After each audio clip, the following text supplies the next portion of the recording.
नमो वित्रागाय नमो वित्रागाय नमो अरिहंताणं नमो अरिहंताणं नमो सिद्धाणं नमो सिद्धाणं नमो आयरीयाणं नमो आयरियाणं नमो वज्रायाणं नमो वज्रायणं नमो लोये सव साहुणं नमो लोये सव्व साहुणं ऐसो पंचन मुक्कारो ऐसो पंच नमुक्कारो सौव पावप्पणासनो सव्व पावप्पणासनो मंगलानं च सौवेसिं मंगलाणं च सव्वेसिं परमं हवै मंगलम् परमं हवै मंगलम्। ओम नमो भगवते वासुदेवाय ओम नमो भगवते वासुदेवाय। ओम नमः शिवाय। ओम नमः शिवाय। जय सच्चिदानंद। जय सच्चिदानंद। जय सच्चिदानंद जी। जय सच्चिदानंद। જય સચ્ચિદાનંદ. સત્સંગની શરૂઆત આપણે પદથી કરીએ છીએ. ભરતભાઈ શ્રી સોલો કાશે. જય સચ્ચિદાનંદ.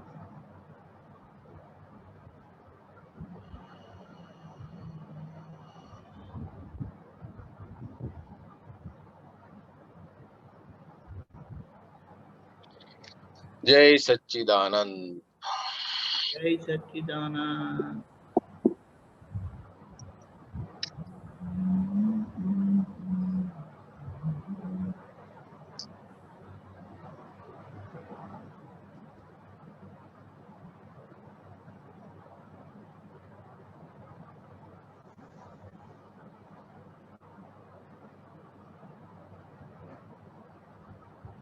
जय सच्चिदानंद। જય સચ્ચિદાનંદ. विकारी चित्त छे कुसंग जमाતું થઈ જશે ભારી, જ્યાં વૃત્તિ ચોકીને સારી, ત્યાં પ્રવૃત્તિ થશે સારી. વિકારી ચિત્ત છે કુસંગ જમાતું થઈ જશે ભારી, જ્યાં વૃત્તિ ચોખીને સારી, ત્યાં પ્રવૃત્તિ થશે સારી. ગુનાહિત વૃત્તિનું ગૂંચળું ઉખડતા મનને જો જાણી, અસર નીકળે છે તેને જો, અભિપ્રાયો છે અંતરાયી. महिषाकार अभिप्राय चिटकसे धूल ने पाणी, स्वच्छंदे पाड्यो अंतराई, ज्યાં અટકણ ગાડી રોકાણી.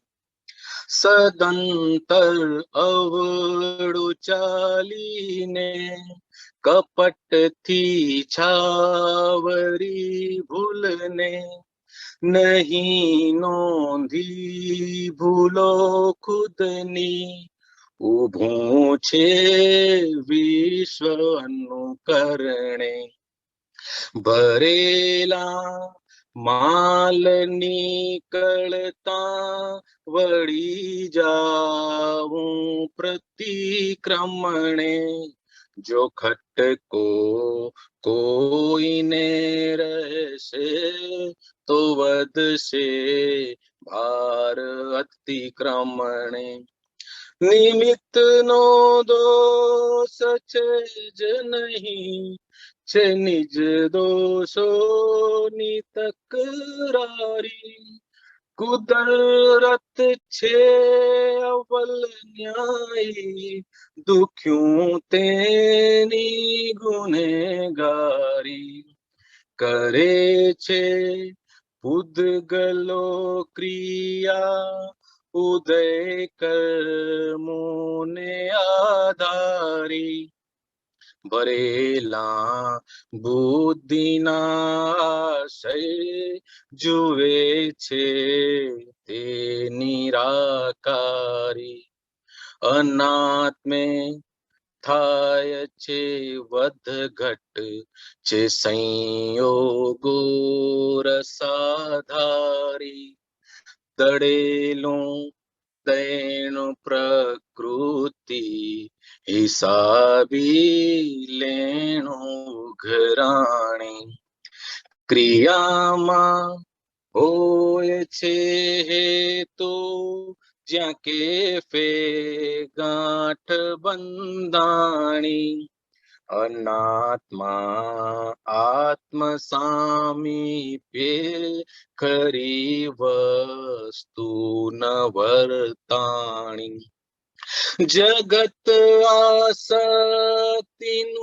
બંધન અહમથી સહી દીધી મારી ફકત પોતાની હાજરીથી ચલે છે વિશ્વ ઉજાણી વિયોગી માત્ર સંયોગો જ્યાં તો ત્યાં જ છે હાની પરાયા માત્ર પરમાણુ અવસ્થાનો કુમારી જે કંડારેય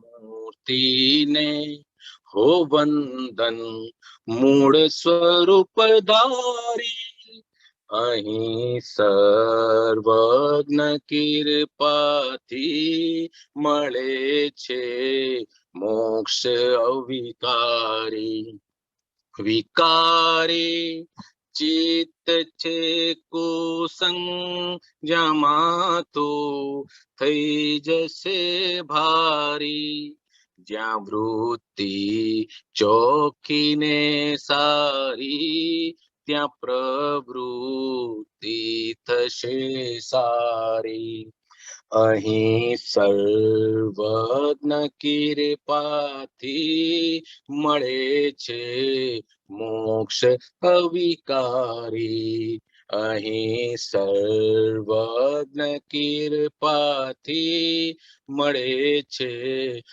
મોક્ષ અવિકારી જય સચ્ચિદાનંદ જય સચ્ચિદાનંદ.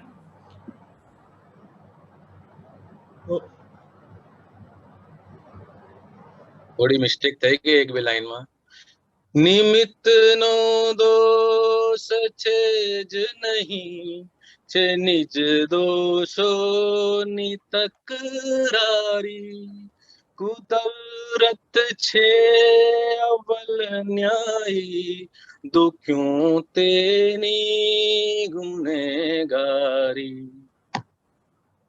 સરસ. Out જય you. સચ્ચિદાનંદ. જય સચ્ચિ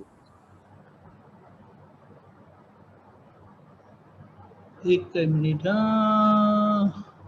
પરેશ આનંદજી ન થયા ના એ નહીં આવવાના. એક Okay, okay. કીર્તિમાં બીજી છે. હા ઓકે આવી ગયા. કેશવાનંદજી છે. કશો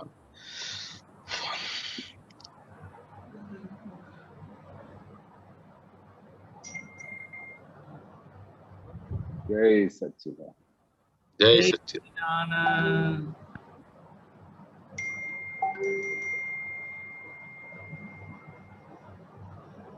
જય સચ્ચિદાનંદ. ભરતભાઈ થોડું બ્રીફ કરો ને ત્યાં સુધી. જી જી આખા પદનું આમ સાર કહીએ ઓવરઓલ તો કે જ્યાં સુધી આપણી ચિત્ત વૃત્તિ બહિર્મુખી છે બારેથી પરભાવમાંથી સુખ ખોળે છે તે બધું વિકારી વૃત્તિઓ છે એ વિકારી વૃત્તિઓથી ક્યારેય સમાધાન થતું નથી ઉલટાનું માથું જે છે જેનું કનેક્શન અહીંયા માથામાંથી આખા વર્લ્ડનું કનેક્શન આપણું કેબલથી ચાલે છે કોર્ડલેસ કનેક્શન છે એ ભારી થઈ જશે એમાં ક્યાંય શાંતિ જેવું વર્તાશે નહીં જ્યાં આપણી ચિત્ત વૃત્તિ આત્મગામી સ્વ તરફ જશે ત્યારે તે પ્રવૃત્તિ જે હશે તે મોક્ષગામી અને આપણા માટે ઉર્ધ્વગામી પ્રવૃત્તિઓ થઈ જશે. આપણે જે ગત જન્મોમાં ચાર્જ કરીને લઈ આવ્યા છે તે બધી વૃત્તિઓ ગુનાહિત વૃત્તિઓ છે, બીજાને આક્ષેપ કર્યા છે, બીજાને દોષિત જોયા છે, તેને લીધે આપણને આ મનુષ્ય બહુ પાછો મળ્યો છે. અને જે સંયોગો આપણી સામે આવે છે એની અંદર આપણે જોઈ લેવાનું આપણને કેવી કેવી અસરો થાય છે. હવે અસર નીકળતી વખતે આપણે જો કોઈ નવા અભિપ્રાયો ચાર્જ કરશું તો આપણા માટે તે અંતરાય રૂપે આપણને જ આગળ પાછા મળશે. માટે હવે કોઈના માટે કશો અભિપ્રાય રાખવા જેવો છે નહીં. સૌના માટે એવો જ અભિપ્રાય રાખો કે સૌને મોક્ષ પ્રાપ્ત થાય, જ્ઞાની પુરુષ પ્રાપ્ત થાય અને સૌ મોક્ષ માર્ગે આગળ જાય. જ્યાં જ્યાં આપણે ઊંધું ચાલીને આપણી કપટની ભૂલો, પોતાની ભૂલોને છુપાવી છે તે હવે બધાને જાહેર કરીને પ્રતિક્રમણથી ધોઈ નાખવા જેવી છે. કોઈ વસ્તુને એને નવો ખોરાક આપવા જેવો છે નહીં. નવો ખોરાક આપશું તો પાછું નવું ચાર્જિંગ થશે, પણ દાદા ભગવાને આપણું ચાર્જિંગ તો બંધ કરાવી દીધું. છતાંય આપણે જાગૃત રહીને તે સર્વનો નિકાલ કરવા જેવો છે. આ જે કંઈ પણ થઈ રહ્યું છે તે પૂતગલ વિભાગમાં, અનાત્મ વિભાગમાં થઈ રહ્યું છે. આત્મા એમાં કશું કરતો નથી. આત્મા ફક્ત આપણને પ્રકાશ આપે છે, પ્રજ્ઞા આપણને પ્રકાશ આપે છે કે આ આવું થઈ રહ્યું છે, આ આવું થઈ રહ્યું છે. તો હવે આપણે પોતે પ્રજ્ઞાના પ્રકાશમાંથી, તે સર્વેમાંથી બહાર નીકળીને સ્વવૃત્તિ તરફ એટલે કે આત્મગામી થઈ જવા જેવું છે. જગત જે છે આખું આસક્તિ વાળું છે, એટલે કે પ્રેમ સમજે છે પણ ત્યાં પ્રેમ છે નહીં. વધઘટ વાળી આસક્તિ છે, લેણ દેણનો હિસાબ છે, પોતપોતાના ઘાટ મુજબનો હિસાબ છે. જ્યાં સારું લાગશે ત્યાં બધાને સારું દેખાડશે, જ્યાં જરા અણગમતો આવશે તો તરત ત્યાંથી મોં ફેરવી લેશે. પણ આ બધું જે થઈ રહ્યું છે તે ફક્ત એક આત્માની હાજરીને લીધે જ થઈ રહ્યું છે. અગર તેમાં આત્મા ન હોય તો આ બધી વસ્તુ નકામી થઈ જાય છે. માટે જે મૂળ વસ્તુ છે તે આત્મા છે આપણો. દાદા ભગવાને આપણને તે શુદ્ધ સ્વરૂપે આપણને દેખાડી દીધો છે.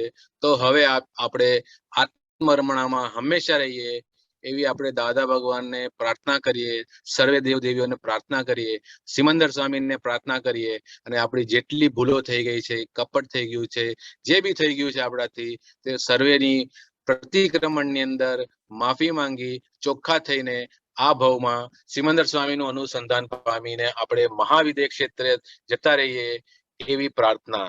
જય સચ્ચિદાનંદ.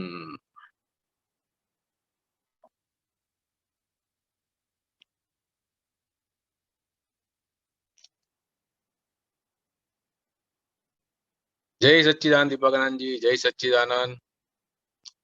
જય સચ્ચિદાનંદ. સોરી બધું મ્યુટ હતું. જય સચ્ચિદાનંદ કેશવાનંદજી. જય સચ્ચિદાનંદ. જય સચ્ચિદાનંદ. બહુ સરસ સાર બતાડી દીધું. સાર તો એક જ છે, ખાલી એની તરફ દ્રષ્ટિ પડવી જોઈએ, રાખવી જોઈએ હંમેશ માટે. પણ દરેક પદની અંદર કવિરાજ સાહેબે શું ગજબનું આખું વિજ્ઞાનનું સાર આપી દે છે. દરેક પદમાં આખું સાર મળી જાય છે. એક્સપ્લેન કરવા માટે પણ બહુ સમજવું પડે.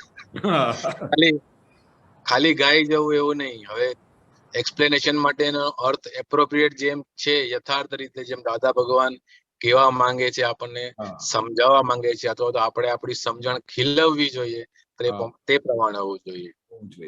Perfect, perfect. જય સચ્ચિદાનંદ. જય સચ્ચિદાનંદ.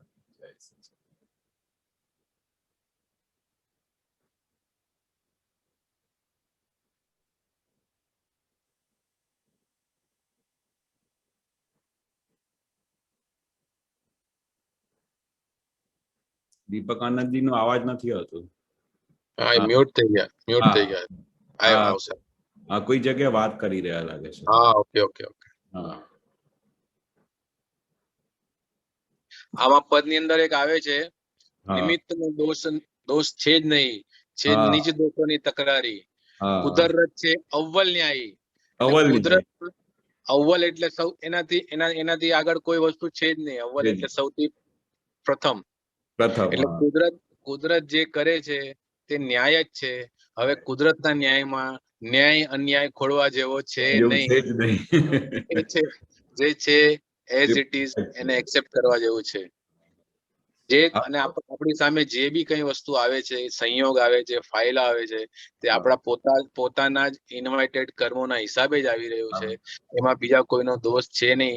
આપણે નિમિત્તને દોષિત જોઈએ છે. હકીકતમાં નિમિત્ત તો મહા ઉપકારી છે. આપણને કર્મમાંથી છોડાવવા માટે આવી રહ્યો છે. માટે આ કુદરતી રચનાને પણ સલામ કરવા જેવી છે એકદમ જ. અને એના આધીન બી જીવી જાઓ તો પણ કોઈ જાતનો કોઈના વિશે રાગ દ્વેષ કશું થશે નહીં. દાદા તો બહુ મોટું સમાધાન આપી દીધું. નહીં તો પેલા આ કુદરત જ્યાં સુધી ન્યાય સ્વરૂપ નહોતી લાગતી તો એની બહુ અથડામણ હતી. દાદાએ કહી દીધું ને તે ઓન ધ સ્પોટ સોલ્યુશન થઈ ગયું. બન્યું તે જ ન્યાય, ભોગવે ની ભૂલ અથડામણ ટાળો અને જસ્ટ એવરીવેર. આ 4 તો મોટા હથિયાર આપી દીધા છે દાદા. રોજ અગર ઘરની બહાર જવાનું થાય, હવે તો નથી થતું, પણ ઘરમાં થાય, ઘરમાં રહેતા હોય કે બહાર જતા હોય, આ વાક્ય ઘૂંટીને રાખો તો અથડામણ ક્યાંય થશે નહીં કોઈની સાથે. આખો દિવસ નિજાનંદમાં જ પસાર થશે. કોઈના આધારની લેવાની જરૂર નથી. પછી બારે કોઈ ઇન્દ્રિય સુખ ખોડવા જવાની પણ જરૂર નથી. કરેક્ટ. જય સચ્ચિદાનંદ. વચ્ચે તમે હતા ને એટલે ખાલી વચ્ચે ફિલર લીધું ખોટે આમાં. હવે આપણા ગુણવંતભાઈ ગોસ્વામી બરોડામાં છે ને. ઓકે. ગુણવંતભાઈ ગોસ્વામી એમનો દીકરો એક સ્કૂલમાં પ્રિન્સિપલ છે. એ સ્કૂલના નવા બિલ્ડિંગની આજે કઈ government secondary school Indira Savli તાલુકામાં વડોદરા ખાતે એનું ઇનોગ્યુરેશન છે. રૂપાણી સાહેબ એનું ઇનોગ્યુરેશન પેલું વિડીયો કોન્ફરન્સ છે. અને એમનો બાબો મિતુલ ગોસ્વામી ત્યાં પ્રિન્સિપાલ છે. તો આપણે એ સ્કૂલની ઉત્તરોત્તર પ્રગતિ થાય અને કલ્યાણની ભાવના માટે કેશવાનંદજી તમે ત્રિમંત્ર બોલાવો. એક વખત આપણે બોલીશું, ફોલો કરીશું. હું ફોલો કરી, બીજા બધા એ રીતે. ભરતભાઈ તમે ફોલો કરજો. ઓકે.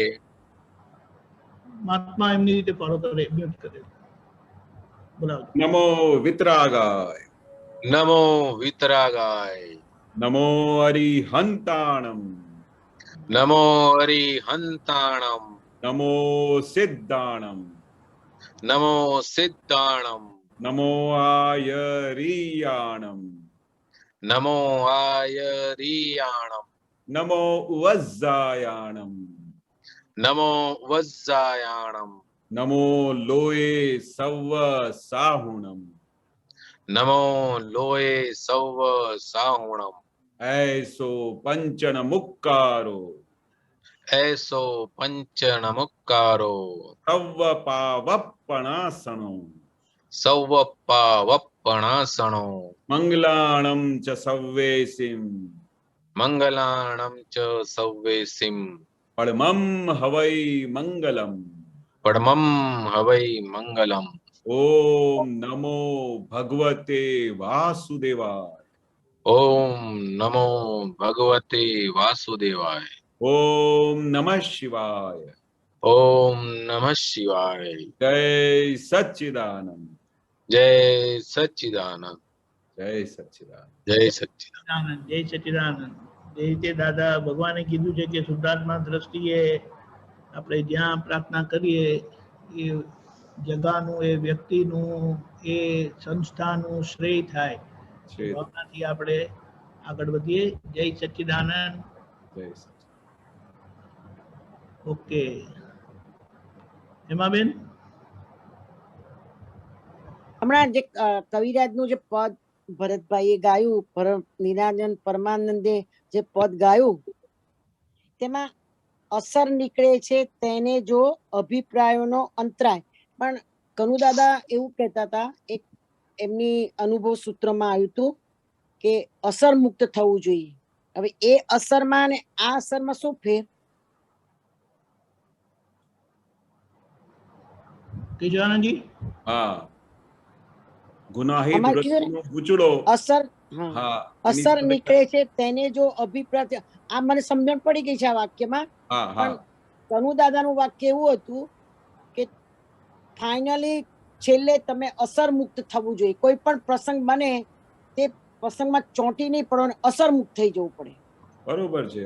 દાદા બી એવું કે છે ને, અસર નીકળે છે તેનો જો અભિપ્રાય છે અંતરાયી, એટલે આપણે કઈ પણ વસ્તુનું અસર થઈ જાય, કઈ પણ વસ્તુનું, કોઈ તમને બે ગાળો આપે કે કોઈ ગમે તે રીતે વાત કરે, એનું કઈ અસર થઈ જાય અને પછી અભિપ્રાય થઈ જાય તો એ આખું તમારું અંતરાય કરમ ઊભું થઈ જાય.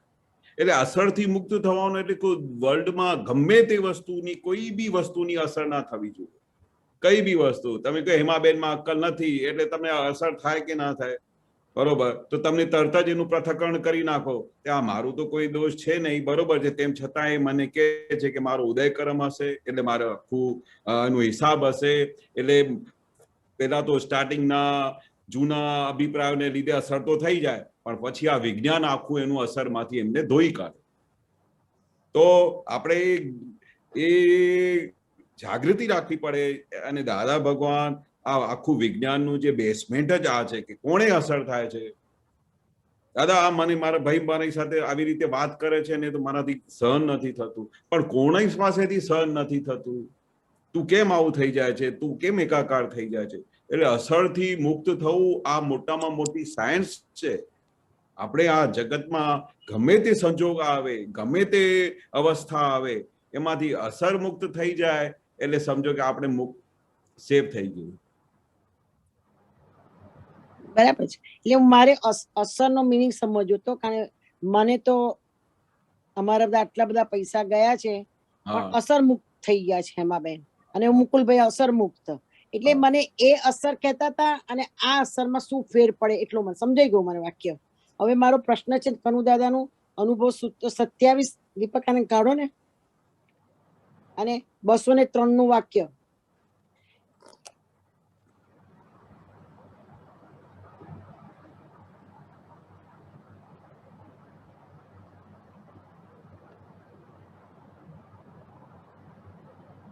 વંચાયું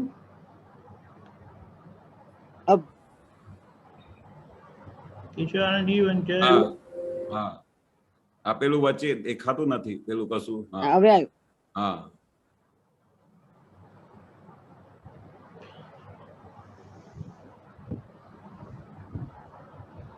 હા, અભ્યાસ અભ્યાસ એટલે પોતે પોતાના જે સ્વભાવે હોય, સ્વરૂપે હોય એ પ્રમાણે તે રૂપ થયા કરવું. હા, એટલે અભ્યાસ અને અભિયાસ એ બેનો મિનિંગ શું?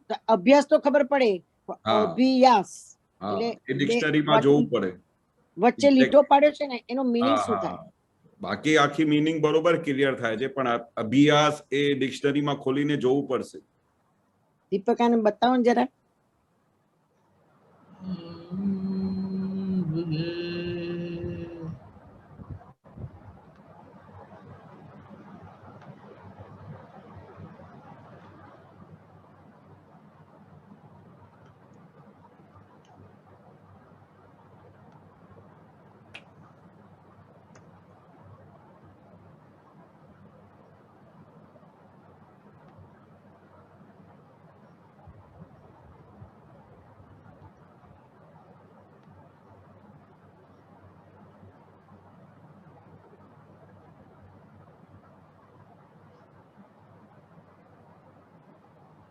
એક મિનિટ.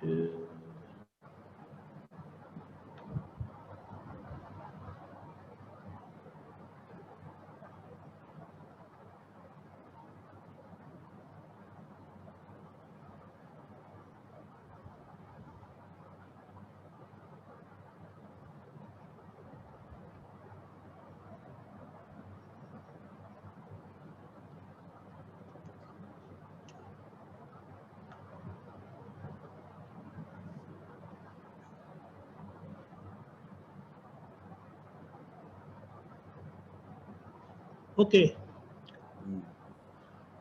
હા,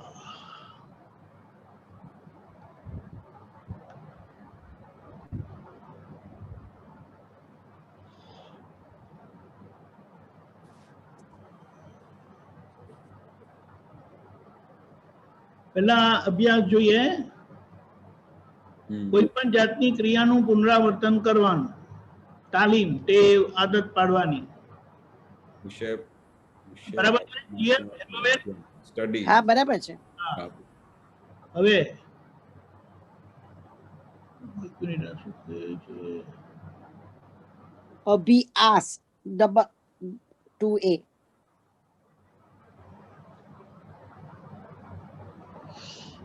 One minute.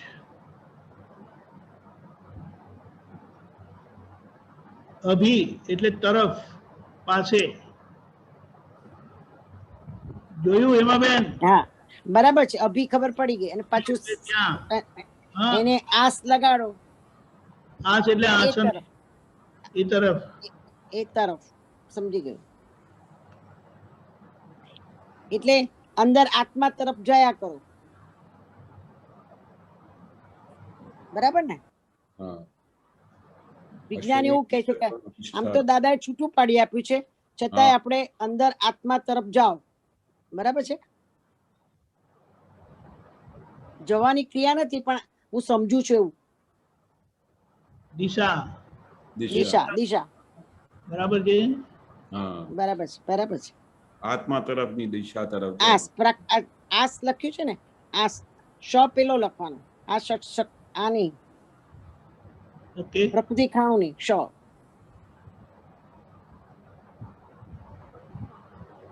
ઓકે. અમે તો ગુજરાતીના ખાટું થઈ જશે મને લાગે છે. આજે તો આ વાક્ય મને કન્ફ્યુઝ કરી દીધી વધારે, બહુ જ આખો દિવસ. હવે જેવું નથી, સીધું સીધું વધારે વિચાર કરે ને તો ઘીની, ચોખ્ખા ઘીની તપેલી ઊંધી કરી નાખે. અરે ભાઈ, આ મશીન એવું ચાલે છે ને હમણાંનું, તો આ કોવિડ ને લીધે. ના ના, પણ કોવિડ ને લીધે તો બહુ સરસ થઈ ગયું છે. પણ એટલે જ મશીન ચાલે છે ને, બરાબર જોરદાર ચાલે છે. રિવોલ્યુશન વધી ગયા છે. અરે વાત ના પૂછશો. રિવોલ્યુશન વધે ને તો સમાધાન થાય, ગૂંચવાડો ના થાય. ગૂંચવાડો થતો જ નથી મને. એટલે ખ્યાલ આવી ગયો? રાઈટ. હા મને ખબર પડી. પોતાના જે સ્વભાવ છે હોય એ પ્રમાણે તે રૂપ થયા કરવું. બરાબર છે, બરાબર છે, બરાબર સમજી ગઈ. હવે બીજું વાક્ય છે 2:12. એમાં આપણે પદમાં પણ આવ્યું કે ઊભું છે વિશ્વ અનુકરણે, ને આમાં લખ્યું છે અનુસરણ. અનુકરણ ને અનુકરણ અને અનુસરણ, એમાં શું ડિફરન્સ? જ્ઞાનીની અંતરચર્યાનું અનુસરણ, તેને છેલ્લામાં છેલ્લી પરોકૃષ્ટ ચરણ સેવા કહી. અંતરાચર્ય આપણે અંદર ખાને જે અનુસરણ કરે છે, એને ફોલો કરે છે, એના છેલ્લામાં છેલ્લી પરોમાત્કૃષ્ટ ચરણ સેવા કહી. એટલે જ્ઞાની પુરુષના આશયમાં અંતરાચર્ય, જે અંતસ્કરણમાં જે ચર્યા ચાલે છે, વર્તન ચાલે છે, સમજણ ચાલે, એનું અનુસરણ એટલે ફોલો કરવું, એને છેલ્લામાં છેલ્લી પરમોત્કૃષ્ટ ચરણ સેવા કહી. એની મોટામાં મોટી સેવા કહી. એના અંતરના આશય મુજબ ફોલો કરવું. એટલે આપણે દાદા સાથે હતા ત્યાર તો એન્ટીના બરોબર નહોતો, બાઘા મારતો હતો, ચિત્તવૃત્તિ બધી બહાર હતી, છતાં આ લઈને આવેલે એટલે સેવાનો લાભ મળતો હતો. બહારની સ્થૂળ સેવાનો લાભ મળતો હતો. ઘૂસે મારતા હતા અને બધું થતું હતું બધી જગ્યાએ. પણ જે ખરી રીતે અંતરચર્યાનું અનુસરણ એટલે એનો દીપકાને જરા ડીપ સમજાવો ને. તો આમાં કેવું છે, માણસ ક્રિયા કરે એને ફોલો કરવું, એને અનુકરણ કહેવાય. અનુકરણમાં અક્કલ નથી હોતી એમ કહેવાય. આ સમજી ગઈ. પછી અને અનુકરણ કરવાથી કશું લાભ થતો નથી. તમે ખાલી એમની ક્રિયાને, બાહ્ય ક્રિયાને ડ્રામેટાઇઝ કરો છો, નકલ કરો છો. જ્યારે અનુસરણ, અંતરચર્યા જે છે તે દરઅસલ છે. એટલે એ એમ કહેવાય અસલની નકલ નથી હોતી. એટલે બાહ્ય ક્રિયાની નકલ થઈ શકે છે, પેલાની નકલ નથી થતી, કારણ કે દરેકનું સ્વતંત્ર હોય. અચ્છા. અનુસરણમાં તમે આપણે કહીએ કે અનુસરણ, પણ એ જે ચર્યાનું અનુસરણ થવું એટલે પોતે અંદર શુદ્ધાત્મા દ્રષ્ટિએ કેવી રીતે રહે છે એ આપણને નિધિ ધ્યાસન કરતા કરતા સમજાતું જાય.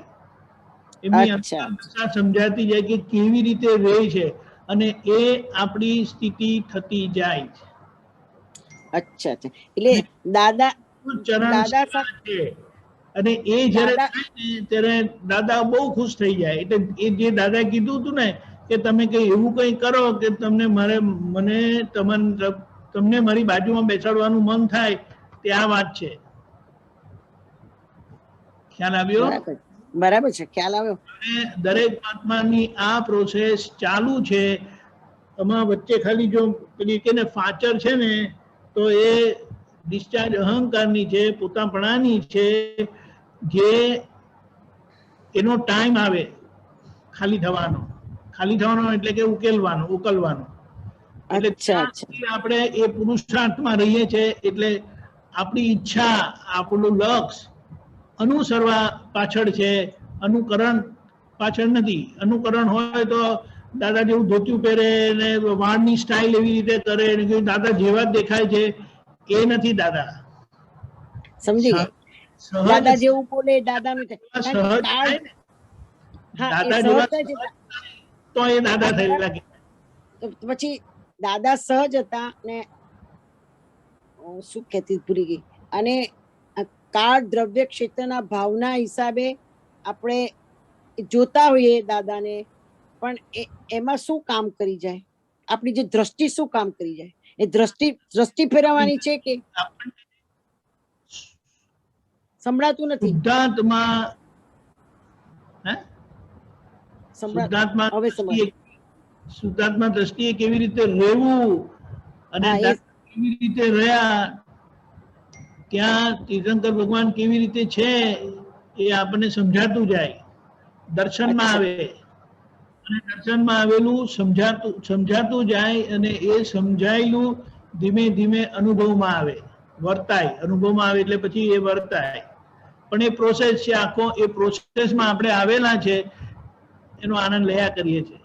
હા, બરાબર છે, અને બરાબર એ છે. જેટલું થયું ને, આ અંતરજર્યા જેટલી એ અનુસરતી જાય છે, તેમ તેમ આપણી ચિત્ત પ્રસન્નતા ખુલ્લી થતી જાય છે. બરાબર છે, બરાબર છે, એક્ઝેક્ટનેસ.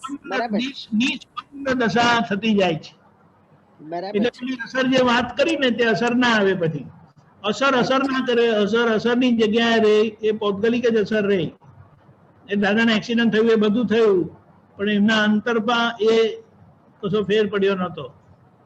એ તો એ જોયા હતા દાદાને, એને ટાઈમ ગયો, ગોન ઇઝ ગોન, પ્રેઝન્ટમાં જતા. બરાબર. બરાબર બરાબર, સમજી ગઈ સરસ રીતે. એ જીવતું અનુભવ દશા ત્યાં મહાવિદ્ય ક્ષેત્રમાં આપણે જોવાની છે. અચ્છા અચ્છા. છેલ્લા દર્શન છે, અને આપણું કામ પૂરું. અચ્છા, ત્યાં સુધી પુરુષાર્થ અને છે, પગથિયા ચડવાના છે. એટલે કેશવાનંદજીને બહુ લાભ મળ્યો છે ને દાદા ભગવાનને જોવાનો, બહુ નિકટતાથી. બહુ સરસ. ચાલો આગળ જઈએ. જય સચ્ચિદાનંદ, જય સચ્ચિદાનંદ. જય સચ્ચિદાનંદ, જય સચ્ચિદાનંદ.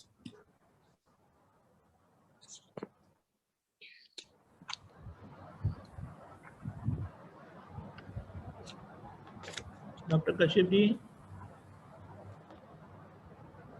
જય સચ્ચિદાનંદ બધાને. જય સચ્ચિદાનંદ. કેશવ જય સચ્ચિદાનંદ. જય સચ્ચિદાનંદ. આ પદ છે દાદા દૂર છતાં પાસે CD 33.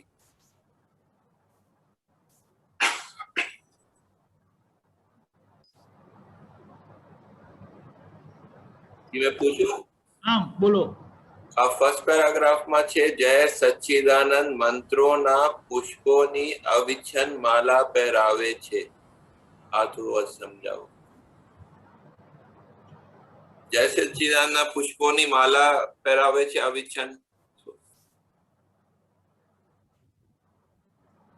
જય સચ્ચિદાનંદ મંત્રોના પુષ્પોની અવિછિન્ન માલા પહેરાવે છે. એટલે દાદા શું કહેવા માંગે છે? કવિરાજ કે જય સચ્ચિદાનંદના મંત્રની જે આપણે દાદાએ આ ત્રિમંત્ર જે હાથમાં આપ્યો અવિચ્છિન્ન, જે માલા જે એક વખત તમારા હાથમાં આવી ગઈ એનું પછી છિન્ન થતું નથી, તૂટતું નથી. માલા કેવી હોય કે પરમનન્ટ હોય, બરોબર? એવી દાદા અવિચ્છિન્ન માલા જે આપણે તૂટી ના શકે, પરમનન્ટ એવી દાદા માલા પહેરાવી દીધી છે. કારણ કે જય સચ્ચિદાનંદ જે મંત્રો છે ને, મંત્ર જય સચ્ચિદાનંદ એટલે મોટામાં મોટું મંત્ર છે. આખા સામેવાળા દરેક જીવ માત્રમાં તમે શુદ્ધાત્મા જુઓ એટલે જય સચ્ચિદાનંદ કરો, અને શુદ્ધાત્મા થઈને બીજાની અંદર શુદ્ધાત્મા જુઓ એટલે કેટલો મોટામાં મોટું મંત્ર છે. તો એ જે પુષ્પોની માલા પહેરાવી છે તે અવિચ્છિન્ન માલા પહેરાવી છે કે નિરંતર એ માલા કોઈ દિવસ એક વખતે મળ્યા પછી, દાદાને મળ્યા પછી આ જે માલા મળી ગઈ અમને યાદ નથી કે ભાઈ કોઈ મહાત્મા ફરી આ જય સચ્ચિદાનંદ પદી વસ્તુ ભૂલી ગયા હોય. ગમે ત્યાં ગમે તે જગ્યા હોય જય સચ્ચિદાનંદ તો બોલે, એના વગર તો એને ચાલે જ નહીં. કારણ કે આ તો આપણો બહુ મોટામાં મોટું મંત્ર થઈ ગયું. આપણે એકબીજાને મળીએ જય સચ્ચિદાનંદ કરીએ એટલે આપણે આખો દિવસ મંત્ર જ બોલ્યા કરીએ છીએ. અને એ કેવી મંત્ર છે કે મંત્રની જે માળા નિરંતર ચાલ્યા કરે છે. બોલો, મંત્રના થોડું અર્થ બતાવજો. આપ શું કહેજો? મંત્ર જે આપણે કેટલા બધા મંત્રો હોય છે, વિઘ્નહરણ મંત્રો હોય છે ને. મંત્ર શા માટે બોલવામાં આવે છે? આ ત્રિમંત્ર શા માટે બોલવામાં આવે છે? કારણ કે એ બધા વિઘ્ન દૂર કરે. એટલે દાદાએ કહ્યું ને કે આ ત્રિમંત્રનું જાપ કરજો, ત્રિમંત્ર બોલજો. કઈ અગવડ થઈ ગઈ હોય કે વિઘ્ન આવી ગયા હોય તો કલાક સુધી આ ત્રિમંત્ર બોલજો, એવું દાદા કહેતા હતા. તે એ મંત્રનું જાપ શા માટે કરવામાં આવે કે એ મંત્ર બોલવાથી બધા વિઘ્નો દૂર થઈ જાય.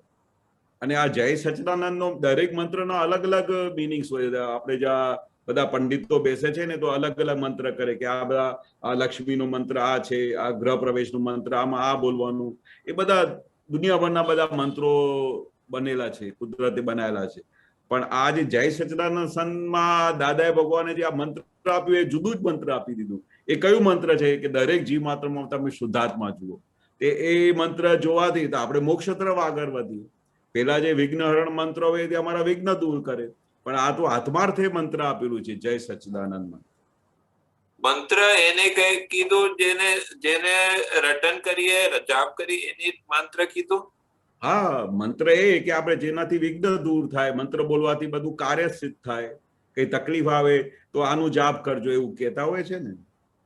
અચ્છા, ભગવાને અમને ત્રિમંત્ર આપ્યું છે. એ શા માટે આપ્યું છે? એના માટે જ ને કે તમે આ ત્રિમંત્ર બોલતા રહેજો તો બધા પંચ પરમેશ્વરી સર્વશ્રેષ્ઠ ભગવંતોને નમસ્કાર પહોંચશે. અને તમારે ખરી રીતે આપણે મંત્ર કોઈ દિવસે બોલ્યા જ નથી બરોબર, આપણે બધા અલગ અલગ કરી નાખેલા. હવે આપણા બધા મંત્ર ભગવાનને પહોંચે છે. પંચ પરમેશ્વરી ભગવંતોને આ મંત્ર અમારું નમસ્કાર પહોંચે છે. મંત્રનું મિનિંગ દાદાએ આ આપ્યું છે કે આ પંચ પરમેશ્વરીને આપણા નમસ્કાર પહોંચે છે. જે સર્વશ્રેષ્ઠ વ્યક્તિઓ છે આખા બ્રહ્માંડમાં, એને અમારા નમસ્કાર પહોંચે છે. અને એને નમસ્કાર કરીએ તો અમારા બધા વિઘ્ન દૂર કરી દે. અમારે મોક્ષ તરફના બી વિઘ્નો દૂર કરે. કારણ કે મોક્ષે જતા વિઘ્નો અનેક પ્રકારના છે. એ વિઘ્નને દૂર કરવા માટે આ એક મંત્ર છે આપેલું છે દાદા. ઓકે. અને પછીના પેરેગ્રાફમાં છે ઉડતા ને બેસતા ફાઇલોની ગૂંચમાં લૌકિક સંબંધોની મૂંઝવણી મૂળતામાં સૂક્ષ્મ રૂપે આવી પ્રકાશે છે. આ લૌકિક સંબંધોના મૂંઝવણી મૂળતામાં સૂક્ષ્મ રૂપે આવી પ્રકાશે છે. લૌકિક સંબંધોની મૂંઝવણમાં આપણે સવારથી સાંજ જોઈએ કે આપણા સંબંધોમાં કેટલી બધી મૂંઝવણ આવતી હોય છે. ઘરમાં મૂંઝવણ હોય, બહાર મૂંઝવણ હોય, ઓફિસમાં મૂંઝવણ હોય, ધંધામાં મૂંઝવણ હોય. આ લૌકિક સંબંધો કેવા છે? આપણે અમારા કાકા મામા પેલા છોકરાના લગ્નમાં ગયા, બીજાના લગ્નમાં ગયા, ગમે ત્યાં કઈ ને કઈ સંબંધોમાં મૂંઝવણ ઊભી થતી હોય. મેં તમને આ જગ્યાએ તમારા છોકરાની લગ્ન હતા તે વખતે મેં તમારા માટે આમ કર્યું, મારા છોકરાના લગ્ન થયા તો તમે કશું કર્યું નહીં. હવે એ બધી મૂંઝવણ કેટલી ઊભી થાય. એ વખતે એમની ઘરની સ્થિતિ બરોબર ના પણ હોય, પણ એ મૂંઝવણ થઈ જાય. પેલાને મૂંઝવણ થાય કે મેં આટલું બધું કર્યું, તમે કશું નહીં કર્યું. આ બધા લૌકિક સંબંધોમાં બહુ મૂંઝવણ થતી હોય. મેં તમારા માટે આટલું બધું કામ કર્યું, તમે મને આટલું પણ મારું કામ નહીં કરી શક્યા. તો આ મૂળતામાં એટલે આ મૂળતામાં એવી રીતે હોય. હા, મૂળતા કહેવાય ને. આપણે એમને તે વખતે જ્ઞાન હાજર થવું જોઈએ કે એના સંબંધ અલગ હશે, તે વખતે સંયોગ અલગ હશે, એટલે આવી રીતે એની મૂંઝવણ ઊભી થઈ છે. આ મૂળતા કહેવાય ને કે ભાઈ એટલી બી સમજણ આપણે માઇન્ડમાં લાવતા નથી જેથી કરીને એ મૂંઝવણ બંધ થઈ જાય. પણ આ મૂંઝવણ થઈ જાય છે. સંબંધો એવા છે કે એમાં આપણે જ્ઞાન હાજર નહીં કરવાથી આ મૂળ એટલી બધી મૂળતા થઈ ગઈ છે કે આપણું જ્ઞાન હાજર નથી રહેતું એવા ટાઈમે. સૂક્ષ્મ રૂપે આવી પ્રકાશે છે. એ વખતે દાદા ભગવાન આખી અંદર સૂક્ષ્મ રૂપે આવી પ્રકાશમાન કરે છે જેને આ જ્ઞાન મળ્યું છે. બાકી તો બધી મૂળતામાં ખલાસ થઈ જાય છે. દાદા નથી કહેતા બીજા બધા સંબંધોમાં, બીજા બધા જગતના 12 લોકો જ્યારે આ મૂંઝવણ એટલે પઝલ ઊભી થાય તો એમની પાસે કોઈ સોલ્યુશન જ નથી હોતું. એ પઝલમાં એ ડિઝોલ્વ થઈ જાય છે. શું કહેતા હોય છે? ડિઝોલ્વ. પણ આપણે મહાત્માઓની અંદર જેને આ સંકેત મળ્યું છે એને આવી બધી લૌકિક સંબંધો તો એને બી હોય, અજ્ઞાનીને બી હોય, જ્ઞાનીને બી હોય, પણ એવી જયારે મૂંઝવણ ઊભી થાય તે તરત જ તે વખતે દાદા ભગવાન સૂક્ષ્મ રૂપે પ્રકાશ થાય, આપણી અંદર બિરાજમાન થાય. અને પછી એ બિરાજમાન થાય તો એમની જે ગૂઢ ચાવીઓથી બધા તાળા ઉગાડી કાઢે. બધા તાળા ઉગાડી કાઢે. કારણ કે દાદા ભગવાન સૂક્ષ્મ રૂપે પ્રકાશ થાય તો શું ના કરે. અને બધા આપણા દાદાના મહાત્માઓ એટલે મૂંઝવણમાં આવી જાય તો તરત જ દાદા હાજર થઈ જાય. સપનામાં હાજર થઈને સોલ્યુશન આપતા હતા દાદા. એ મારો પોતાનો અનુભવ છે. ગમે તે મૂંઝવણ થઈ જાય ને અને કોઈ સોલ્યુશન ના મળતું હોય તો અમે દાદાને હાથ જોડીને કે દાદા હવે આ મૂંઝવણમાંથી પાર કરો, અમારી કોઈ ઈચ્છા નથી, આ બધું આ બગડી ગયું છે બધું કેસ, હવે આ શું કરીશું દાદા. પછી આ દાદા સપનામાં બી આવીને બધી એવી બધી ચાવી આપી જાય કે અમે સવારે એ બધી ચાવી અપ્લાય કરીએ ને કામ થઈ જાય. જી બરોબર છે, ક્લિયર છે. અરે પછી ના પૂછું ત્યારે દરિયા દિલમાં જબોલે છે અને શાંતિ અનુભવ પામે છે. દરિયા દિલમાં જબોલે છે એટલે હવે દરિયા દિલ, ઓહો, આપણે નથી કહેતા કે આ માણસનો દિલ તો દરિયા દિલ છે. દરિયા એટલે બધું એના પર આખું સમાઈ જાય, આખું દરિયા સમાઈ જાય એનું મોટું દિલ છે. ગમે તે આવી નાની બી તકલીફ પડે કે ગમે તે હોય ને અમે એમને ના પણ કહેતા હોય તો બી કે ચિંતા ના કરશો, હું તમારું કામ કરી દઈશ. દરિયા દિલ, એ દરિયા દિલમાં એટલે આવા મોટા સાગર જેવું દિલ હોય એમાં એને નવડાવે છે. ત્યારે દરિયા દિલમાં જબોડે છે અને શાંતિ અનુપમ પમાડે છે. શાંતિ થઈ ગઈ હોય ત્યારે આવા દાદા ભગવાન દિલમાં જબોળે એટલે શું બને? દિલમાં જબોળ એટલે આ એક સિમલી આપેલી છે. દરિયા દિલમાં એટલે દિલમાં મોટો સાગર છે. તમે સાગરમાં તમે જબોળો, એમને નવડાવો તો કેવું અનુભવ થાય. આપણે દિલ તો ગમે તેવું દિલ સાગર જેવું છે, બધું સમાઈ કાઢે. તો દિલમાં જબોળે તો શાંતિ મળે એવી સિમલી આપે છે. હા, એ સિમલી આપે છે કે કેવી રીતે દિલમાં. હવે સાગર જેવું દરિયા દિલ હોય તો દરિયા દિલ કેવું હોય કે ભાઈ તમે આખું સાગર તમારું સમાઈ જાય એટલું દરિયા દિલ છે. એ સિમલી આપેલી છે અને એવા સાગરમાં એ નવડાવે છે, જબોડે છે. એટલે દરિયા એટલે આ જ્ઞાનના દરિયામાં. હા, જ્ઞાનનો દરિયા. ઓકે ઓકે ઓકે, ખબર પડી. અચ્છા, પછી ના પૂછું એના યાદમાં ગૂંથાય જે ભક્તિમાલ નિષ્દિન ફોરમ પહોંચે છે એના આત્મને મંદિર. ફોરમ પહોંચે છે એના આત્મને મંદિર થોડું સમજાવો. હા, આત્મ મંદિર જે આપણું આ દેહ મંદિર છે, દાદા કે છે આ દેહ મંદિર છે, એને ફોરમ પહોંચે છે, શાંતિ પહોંચે છે. એને એટલું બધું એટલે સમાધાન થઈ જાય તો કેવું શાંતિ વર્તાય, કેવું આનંદ વર્તાય.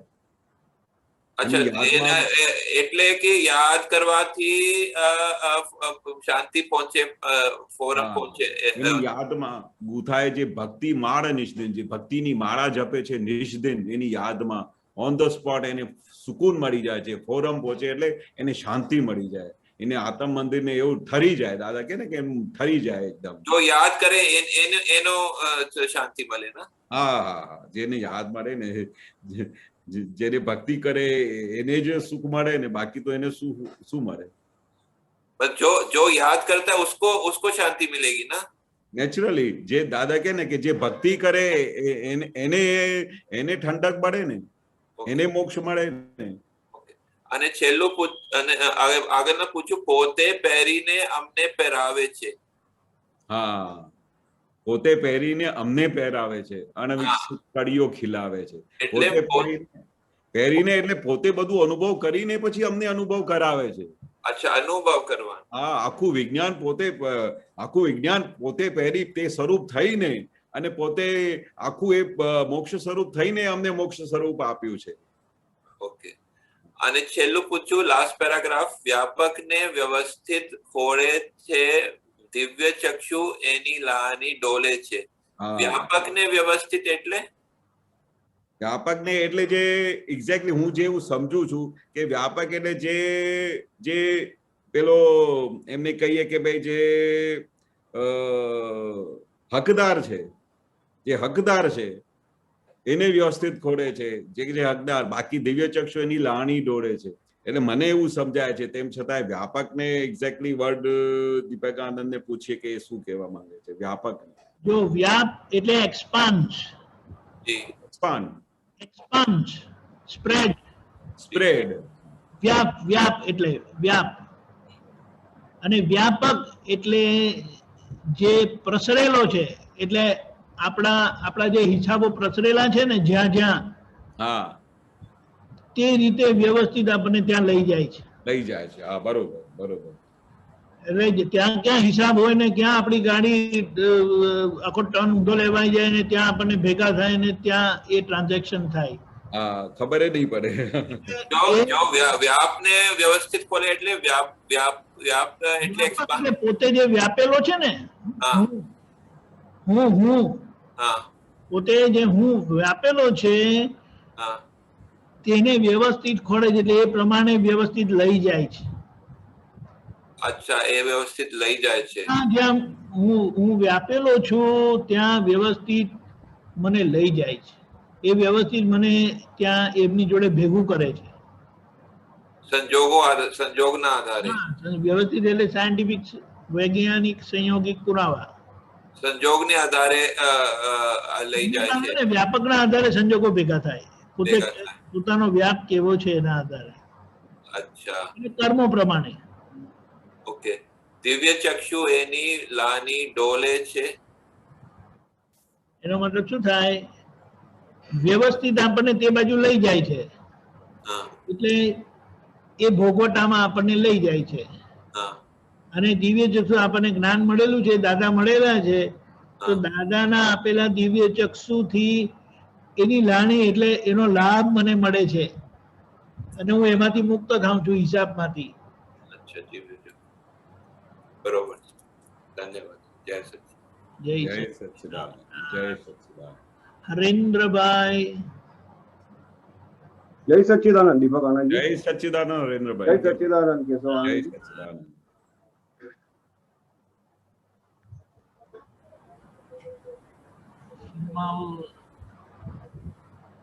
જય સચ્ચિદાનંદ કેશવ આનંદજી. જય સચ્ચિદાનંદ. ઓકે, હવે દાદા ભગવાનની જોડે જે તમારો નિકટતમનો વ્યવહાર કેશવ આનંદજી. હાજી. બરાબર. આમાં દાદા ભગવાન વારંવાર કહે છે કે મને અનુસરવાથી દાદા નહીં મળે, મારી આજ્ઞામાં અનુસરશો તો દાદા તમારી જોડે જ છે. હા, બરાબર. અને પાછું દાદા ભગવાન ચેતવણી ઉચ્ચારે છે કે મને પકડી નહીં રાખતા, એ તો બંધનમાં આવી જશે. બરોબર. મેં તમને રસ્તો બતાડી દીધો, આજ્ઞારૂપી આખો માર્ગ આપી દીધો, એને અનુસરીને આગળ નીકળી જજો. કારણ દાદા ભગવાન એવું કીધા છે કે બધા મહાત્માઓનો મોક્ષ થશે પછી અમે મોક્ષે જવાના છીએ. તો એ વિશે જે દાદા ભગવાનની જે વાત હતી થોડીક વાત કરો. હા, બરોબર. હવે દાદા ઘણી વખતે અમે જયારે દાદા જોડે રહેતા હતા તો દાદાની માટે અમને એટલું બધું રાગ થઈ જતું કે દાદાને અમે છોડતા જ નહીં. દાદાની પાછળ દોડતા જતા. મુંબઈ જાય તો મુંબઈ જતા રહીએ, અમદાવાદ જાય તો ત્યાં જતા રહીએ, અને બસ આખો દિવસ એવું રહેતું કે આ દાદા જોડે અમે નિરંતર 24 કલાક રહીએ. કારણ કે તે વખતે હજુ એટલી જ્ઞાનની બધું પ્રકાશ એટલું થયેલું નહીં, એટલી સમજણ નહીં, આત્મા બસ એટલી ઠંડક બહુ વળતી હતી. ઘણી વખતે દાદા પછી એવું ઈશારો કરતા હતા કે ભાઈ આમ ઈશારો કેવી રીતે કરે કે છેવટે આ તો AM પટેલ ને બારી કાઢશે ને, એટલે આના ઉપર શું રાગ કરો છો? એટલે છેવટે તમારે અંદર ખાને જે અંદર જે દાદા પ્રગટ થયા છે તે સ્વરૂપ થવાનું છે. આવી હિન્ટ મારી દેતા હતા. પછી આમ રિયલિટી ઝટકો વાગતો કે આ દાદા કે છે આ તો AM પટેલ છે, આ જ્ઞાની પુરુષ પ્રગટ થયા છે, એનું કામ કાઢી લો તમે. એટલે એટલા માટે શું કહેતા હતા કે આ પરપોટું ક્યારે ફૂટી જશે કહેવાય નહીં. પછી એવું બી કહેતા હતા. એટલે જેથી કરીને કોઈને બી આની દાદા જે બહારના જે બધા લોકોને દાદા દેખાતા હતા કે એના પર કોઈને રાગ ના થઈ જાય. કારણ કે એના પર રાગ થઈ જાય તો પછી અંદર એ જાય નહીં. બરાબર. અંદરની તરફ એની ગાડી જ બંધ થઈ જાય. પછી દાદા વારે ઘડીએ એમને ક્લિયર કરતા હતા કે દાદા ભગવાન જે તમે દેખાય છે એ નહીં, એ તો AM પટેલ છે, ભાદરણના પાટીદાર છે અને આ કન્સ્ટ્રક્શન લાઈનનો કોન્ટ્રાક્ટ લાઈનનો નગોડ ધંધો કરે છે. એટલે પછી આખું બધું ફ્રેક્ચર થઈ જતું. જે દાદા માટેનું બહુ અટ્રેક્શન હતું. આપણે દેહ મંદિર તો કહેવાય ને, પણ આપણે એને માટે ખૂબ પ્રેમ, ખૂબ લાભ, ખૂબ રાગ થતું જ હતું. પણ છેવટે દાદા કોઈને પણ ત્યાં એકત્રિત થવા નહોતા દેતા. બરાબર.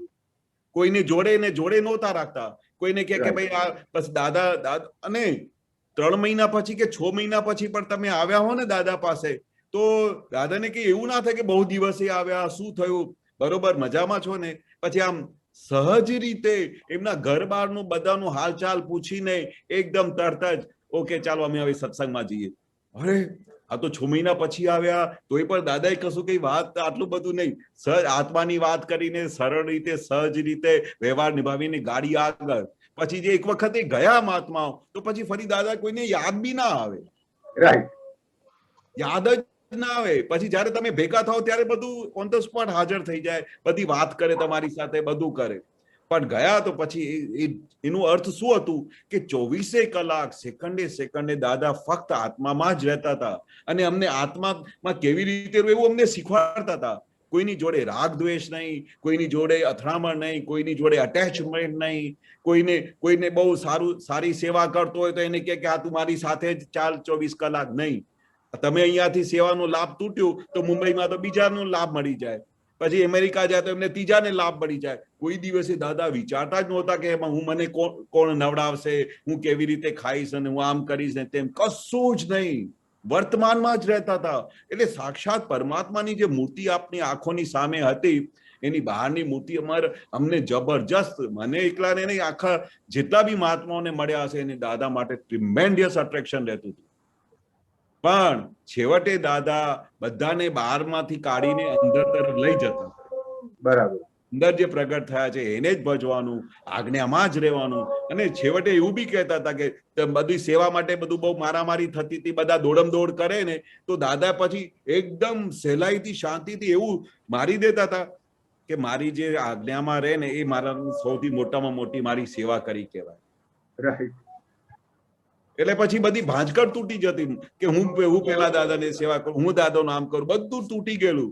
જેને સહજ રીતે સેવા મળતી હતી એ પોતાના ગયા ભાવમાં એવું બધું ડિસ્ચાર્જમાં લઈ આવેલા હશે કે ભાઈ મને જ્ઞાની પુરુષ મળે તો એની સેવા કરીશ, આમ કરીશ, તો એને એની સેવા કન્ટિન્યુઅસ મળ્યા જ કરતી હતી. પણ બાકી જોઈને કોઈ કરવા જાય ને તો દાદા એવું જ કહેતા હતા કે આ બધી આ કોઈ દિવસે મારે જ્ઞાની પુરુષની સેવાની જરૂર જ નથી. બરાબર. જેને લાભ મળ્યું છે, જે આમ બધું લખાઈને લાવ્યો છે, પોતાની સાથે સાઈન કરીને આવ્યો છે, એને આ બધી મળ્યા કરે છે. પણ બાકી બધાને તો લાવો મળે નહીં સેવાનો. એનો અર્થ શું કે પછી એને દાદાની સેવા મળે નહીં. તો દાદાએ આખું બધું ખુલ્લું કરી દીધું. તમે મારી આજ્ઞામાં રહો, મારા કયા પ્રમાણે ચાલો, દાદાના આશય પ્રમાણે ચાલો, તમે મારી બહુ મોટી સેવા કરી કહેવાય. તમને લાભ મળ્યા જ કરે. બરાબર. એટલે છેવટે દાદા શું કરતા હતા, બધાને અંદર તરફ લઈ આવતા હતા, આત્મા તરફ લઈ આવતા હતા.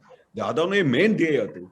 પણ જ્યાં સુધી આ આખું વિજ્ઞાન, આખી સમજણ આત્માનું અંદર ગાડી અંદર જાય તો ત્યાં સુધી તો દાદા માટેનું બહારનું જે દાદા હતા એ જ અમારા ભગવાન હતા, એ જ અટ્રેક્શન હતું. તો ત્યાં સુધી રહેતું જ હતું. પણ કેશવાનંદજી, દાદા ભગવાનનો આખો વ્યવહાર એવો હતો કે પોતે ક્યાંય નિમિત્ત રૂપે પણ બંધનમાં કોઈને લઈ આવે નહીં. નહીં, કોઈને બી નહીં. જેના કારણે બંધન ઊભું થઈ જાય અને પ્રગતિનો માર્ગ અટકી જાય.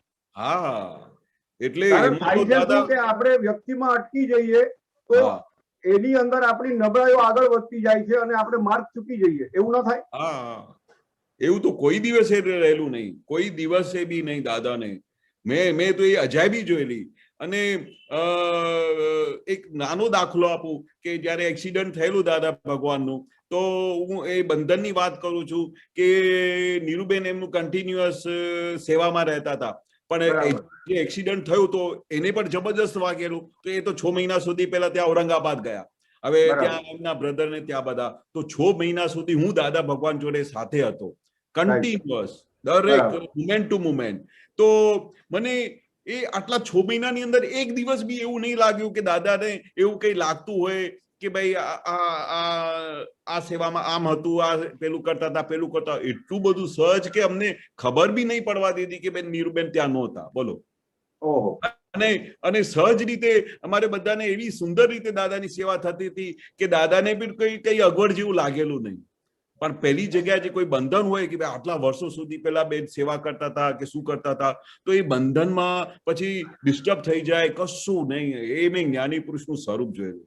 કોઈના બી સંબંધમાં, કોઈની બી સાથે તમે જોડે રહો કે ના જોડે રહો, તમે વર્ષો સુધી તમે રહ્યા હો કે અચાનક આજે જ આવ્યા હો, તો પણ તમારી સાથે એવો સંબંધ થાય કે જાણે કેટલા વર્ષોનું સંબંધ હોય.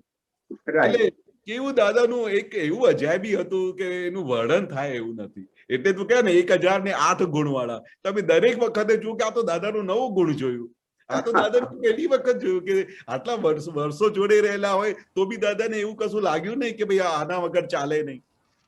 બરાબર.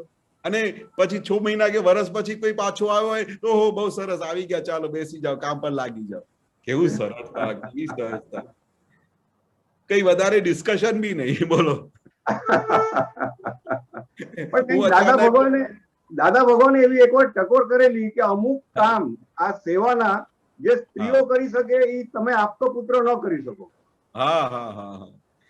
પણ એ જ કહું છું ને કે દાદાએ કોઈ દિવસે કોઈ બી આપતા પુત્રને કે કોઈને બી એવું વર્ણન કરતા મેં જોયું નહીં કે આના વગર ચાલે નહીં, આ બરોબર કરે છે, આ ખોટું કરે છે. દરેકને એવું જ અનુભવ કરાવતા હતા. એ તો હું કહું કે આ વર્લ્ડમાં કોઈ બી આ દાદા ભગવાન સિવાય બીજો કોઈ કરી જ ના શકે કે કોઈને બી એવું અનુભવ નહોતા કરાવતા કે તને આ તેલ લગાડતા નથી આવડતું, તને કે આમ કરતા નથી આવડતું. અને ઉલટું દરેક વખતે કે બહુ સરસ માલિશ કરી, અરે વાહ, કશું આવડતું નથી, પણ દરેકને દાદા વિન કરાવતા હતા. દાદા કહેતા હતા ને કે દરેકને વિન કરાવતા હતા. એ ખૂબી, એ દાદાના કેટલા ગુણોનું વર્ણન કરું. એક વખતનું દાખલો આપું કે અચાનક મારે નાઇજીરિયા જવાનું થયું, તો મેં દાદાને વાત કરી કે મેં દાદા હું નાઇજીરિયા જઉં છું કારણ કે મારે માર ખાવા જવાનું હતું ત્યાં. તો દાદા મને રોકે નહીં ને કે માર ખાવા જઈ આવો. તો સહજ રીતે મેં વાત કરી કે દાદા એવું કઈ ત્યાંથી બોલાવવા આવ્યું છે, ભાઈ કે છે કે અહીંયા આવો, તો જઉં છું દાદા. તો કે કેટલા વખત માટે કે 1-2 વર્ષ ટ્રાય કરવા જઉં છું. કેવો બહુ સરસ, જઈ આવો, મારી આશીર્વાદ છે, વિધિ કરીને જાઓ. 2 વર્ષ પછી પાછો આવ્યો તો અચાનક તો 2 વર્ષ સુધી કઈ યાદ નહીં, કશું નહીં. 2 વર્ષ પછી પાછો આવ્યો તો દાદા પૂછે છે કેમ આવી ગયો, બરોબર છે બધું, ચાલ લાગી જા. શા માટે ગયો, બહાર ખાઈને આવ્યો, શું ગયો, ભગવાનને કશું લેવા દેવા નહીં, સેવા કરતો તો, શું કરતો તો, શા માટે ગયો, ખોટું બહાર ખાવા ગયો, કશું નહીં. એવું છે જ્ઞાની પુરુષનું. પણ એટલે એમાં કેશવરામજી આપણે એવું સમજવું જોઈએ કે દાદા ભગવાને બધાને થાબડીને પ્રોત્સાહિત જ કર્યા, કારણ એ તો જાણતા હતા કે આ માઇનસ વાળા છે બધા. હા. અને પછી બીજું મોટામાં મોટું સિક્રેટ બતાવું કે એ દાદા તો બધું જાણતા હતા, પણ દાદા હતા જ એવા ને કે તમે એને બહાર કાઢી શકો જ નહીં. પછી નાઇજીરિયા જાઓ કે ગમે ત્યાં, એ તમારામાં એવા પેનિટ્રેટ થઈ જતા હતા કે તમે એને બહાર કાઢી શકો નહીં. એ અમે મોટામાં મોટી અજાયબી જોઈ. ચાહે હું 2 વર્ષ નાઇજીરિયામાં હતો, પણ બંને 2 વર્ષ તો મને એટલી બધી ખેંચાણ થતી હતી કે એટલે બધે લૂંટેરાઓએ મને માર આપી કે તું પાછું જા, હવે માર તારી પૂરી થઈ ગઈ. તે માર ખાઈને સીધું 2 વર્ષમાં પાછો આવતો રહે. પણ દાદા પેનિટ્રેટ થઈ જતા હતા. જેને બી મળ્યા હોય ને એ બધાનું અનુભવ તમે પૂછો ને કે દાદા એની અંદર બિરાજમાન થઈ જતા હતા. પછી એમને દાદા સિવાય કશું દેખાતું જ નહોતું. એટલું બધું દાદાનું એના મતે અંદર એ હતા જેવા જ્ઞાની કૃષ્ણ. અને તમે હું વારે ઘડી કહું છું કે એ પરમાત્મા સ્વરૂપ, પોતે પરમાત્મા હતા. કે ભગવાન આપણી હાજરી હોય અને એનો અનુભવ થાય તો તમને બીજું શું જોઈએ? આખા બ્રહ્માંડનું બધું મળી ગયું ને, બધું મળી ગયું. કશું તમારે બાકી રાખ્યું નહીં. દાદા કહેતા હતા ને, અમે કશું બાકી રાખ્યું નથી. બરાબર. રાઈટ સાહેબ. જય સચ્ચિદાનંદ. જય જય સચ્ચિદાનંદ. સચ્ચિદાનંદ. જય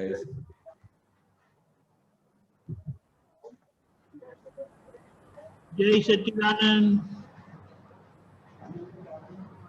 આ બધા બિલ બેન.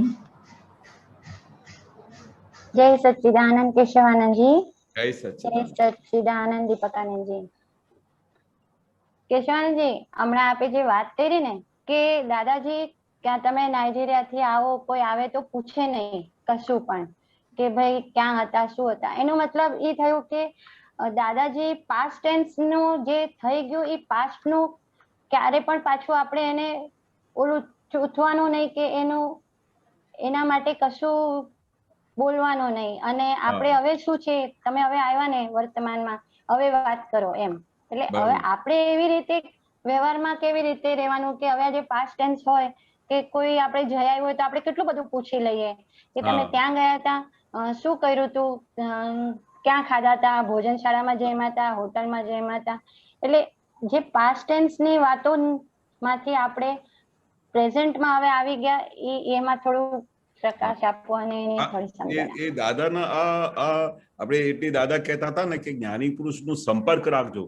આ જ્ઞાન વધારે પ્રગટ કેવી રીતે થશે કે જ્ઞાની પુરુષના એક એક ગુણોનું જે તમે સંપર્કમાં રહેશો, એમની વાતોમાં, એને એક એક વાક્યમાંથી તમે તારણ કાઢશો ને, તો એમાંથી અમને બધા તારણ નીકળતા હતા કે જ્ઞાની પુરુષ આપણે એમની જોડે રહેતા હતા, આટલા વર્ષો સુધી ટચમાં હતા, તો બી દાદા એ શું કહેવા માંગતા હતા કે આમાં પાછળના પાસ્ટને મારો ચોકડી એવું કહેતા બી હતા. પાસ્ટને મારો ચોકડી, બરોબર. ફ્યુચર તમને કશું ખબર નથી, એટલે લીવ ઇન પ્રેઝન્ટ. સિમ્પલ સિટીમાં દાદા 3 વાક્યોમાં સમજાવતા હતા. પાસ્ટને તમે કશું કરી શકો છો? કશું કરી શકતા નથી. પછી જો તમે પાસ્ટની બધી વાતો કાઢો તો એમાં તમે તમારું કેટલો બધો ઉપયોગ બગાડો છો. જ્ઞાની પુરુષ પોતે પરમાત્મા હોય, એને એક સેકન્ડની ફુરસત ના હોય, એને આખો વખત લક્ષમાં આવ્યું રહે કે આ દરેક જીવનું કેવી રીતે કલ્યાણ કરે. અરે આને તો જ્ઞાન મળી ગયું છે, હવે આને શું પૂછવાનું કે નાઇજીરિયામાં શું થયું ને આમ શું થયું? શા માટે ટાઈમ વેસ્ટ કરવાનું? હમણાં લાગી જા કામ પર, બધું ચાલ, બધું આગળ વધ. અને કાયમ કહેતા હતા કે ભૂતકાળ ને મારો ચોકડી, એ તો આપણા હાથમાં કશું થઈ જ શકવાનું નથી. ભૂતકાળ કઈ પાછું આવીને પછી તમે એમને રેક્ટિફાય કરી નથી શકવાના. ભૂતકાળમાં કઈ ભૂલો થઈ હોય તો તમારી પાસે જ્ઞાની પુરુષે મોટો હથિયાર આપેલું છે કે પ્રતિક્રમણ કરીને સાફ કરી નાખો. બરાબર. પણ બાકી કશું થવાનું જ નથી. તમે ભૂતકાળમાં ગમે તેટલી છૂતાછૂત કરો, માથાકૂટ કરો, હા, ભૂતકાળમાંથી તારણ કાઢી લેવાનું કે ભૂતકાળમાં આવું થયેલું ને, તો હવે નેક્સ્ટ ટાઈમ આપણે અલર્ટ રહીશું. નથી તારણ કાઢવાનું છે આપણે ભૂતકાળમાં. ભૂતકાળમાં આવા બનાવ શું બન્યા કે ભાઈ આવા બનાવ બન્યા, એના લીધે માર ખાધી આપણે. એટલે પણ એમાં પછી છૂતાછૂત નહીં કરવાનું. આમ કર્યું હોત તો વધારે સારું થાત, આમ કર્યું તો વધારે સારું થાત, એ બી નહીં. અને પછી તમે જયારે ભૂતકાળની બધા લોકોની વાત બી પૂછો ને, તો તમે એના કરતા એમને પ્રેઝન્ટમાં બોલો ને કે હવે શું ચાલે છે. એટલે ભૂતકાળ કરો તો તમે તમારું કેટલું મોટું ઉપયોગ બગાડો છો. ઉપયોગ બગડે. બરાબર છે. સરસ. આપણે એક સેકન્ડે બગાડવું નથી. દાદા કે આપણી પાસે ટાઈમ નથી, એવું વારે ઘડી કહેતા હતા. કેટલું બધું કરવાનું છે, કેટલું બધું અંદર બધા કેટલા બધા દોષો સાફ કરવાના છે, કેટલા બધા કશાયો છે, કેટલી બધી ભૂલો છે, કેટલા બધા પ્રતિક્રમણ કરવાના છે, કેટલી બધી સામાયકો કરીને આપણે બધી ગાંઠોને ઉગાડવાનું છે. આપણી પાસે ટાઈમ ક્યાં છે? જો પછી પૂછીએ કે પછી શું કર્યું, શું થયું, આમ થયું. એટલે અમે દાદાને જોતા હતા ને, એટલે અમારામાં આવી રીતે બધા ગુણો પ્રગટ થતા હતા. અમારે પણ એવી રીતે પ્રગતિ થતી હતી. અમે પણ એ રીતે ચાલતા હતા, એ માર્ગે ચાલતા. એટલે જ્ઞાની પુરુષ શું છે કે આપણે મોક્ષ માટેનું આખું બધું રસ્તો ખુલ્લો કરી આપ્યો છે, તો આપણે એને ફોલો કરવાનું છે. નથી વાપરવાની, ક્યાંય નથી વાપરવાની. જે એ દાદા કહે છે કે અમે કેટલા બધા ભવોથી બધા ક્રમે કરીને આ સ્ટેજે પહોંચ્યા છે, કેટલા બધા અનુભવ કર્યા છે, કેટલા બધા સંશોધન કર્યા છે, કેટલા બધા પૃથક્કરણ કર્યા છે, આટલી મોટી વ્યવસ્થિત શક્તિને શોધી કાઢેલું છે.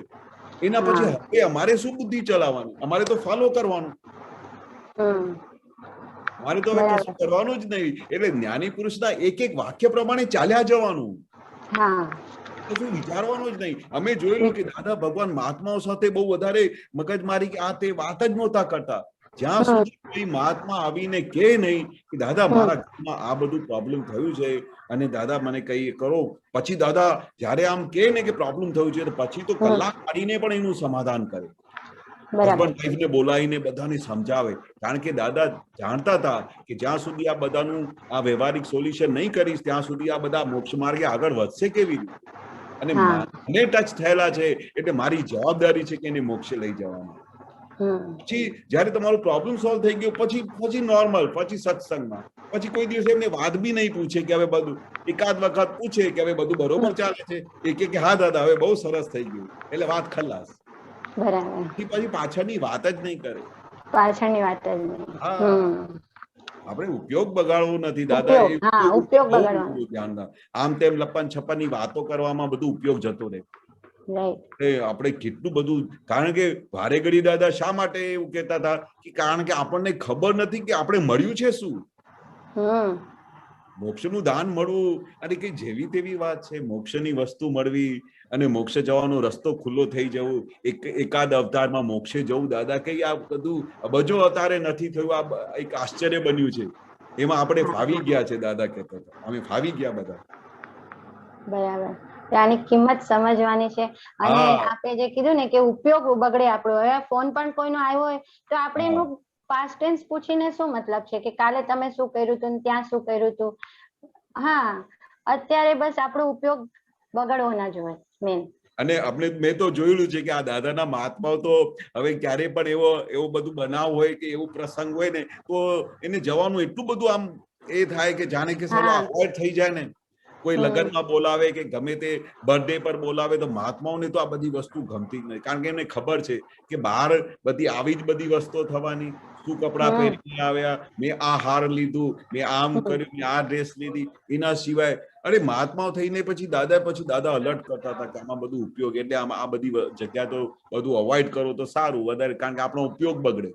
આપણે એટલી બધી શક્તિ નથી કે આપણામાં એટલી બધી તાકાત નથી, શક્તિ નથી કે ભાઈ ગમે તેવા પ્રસંગમાં જાઓ કે તમે લગ્નમાં જાઓ તો તમારે એક વ્યક્તિ કે એક સેકન્ડ માટે પણ ત્યાં કોઈની ડ્રેસ ઉપર નજર ના જાય, કોઈના ચશ્મા પર નજર ના જાય, કોઈની બધા શું ગહેણા પર નજર ના જાય. તમારી ઈચ્છા નહીં હોય તેમ છતાં પણ જશે.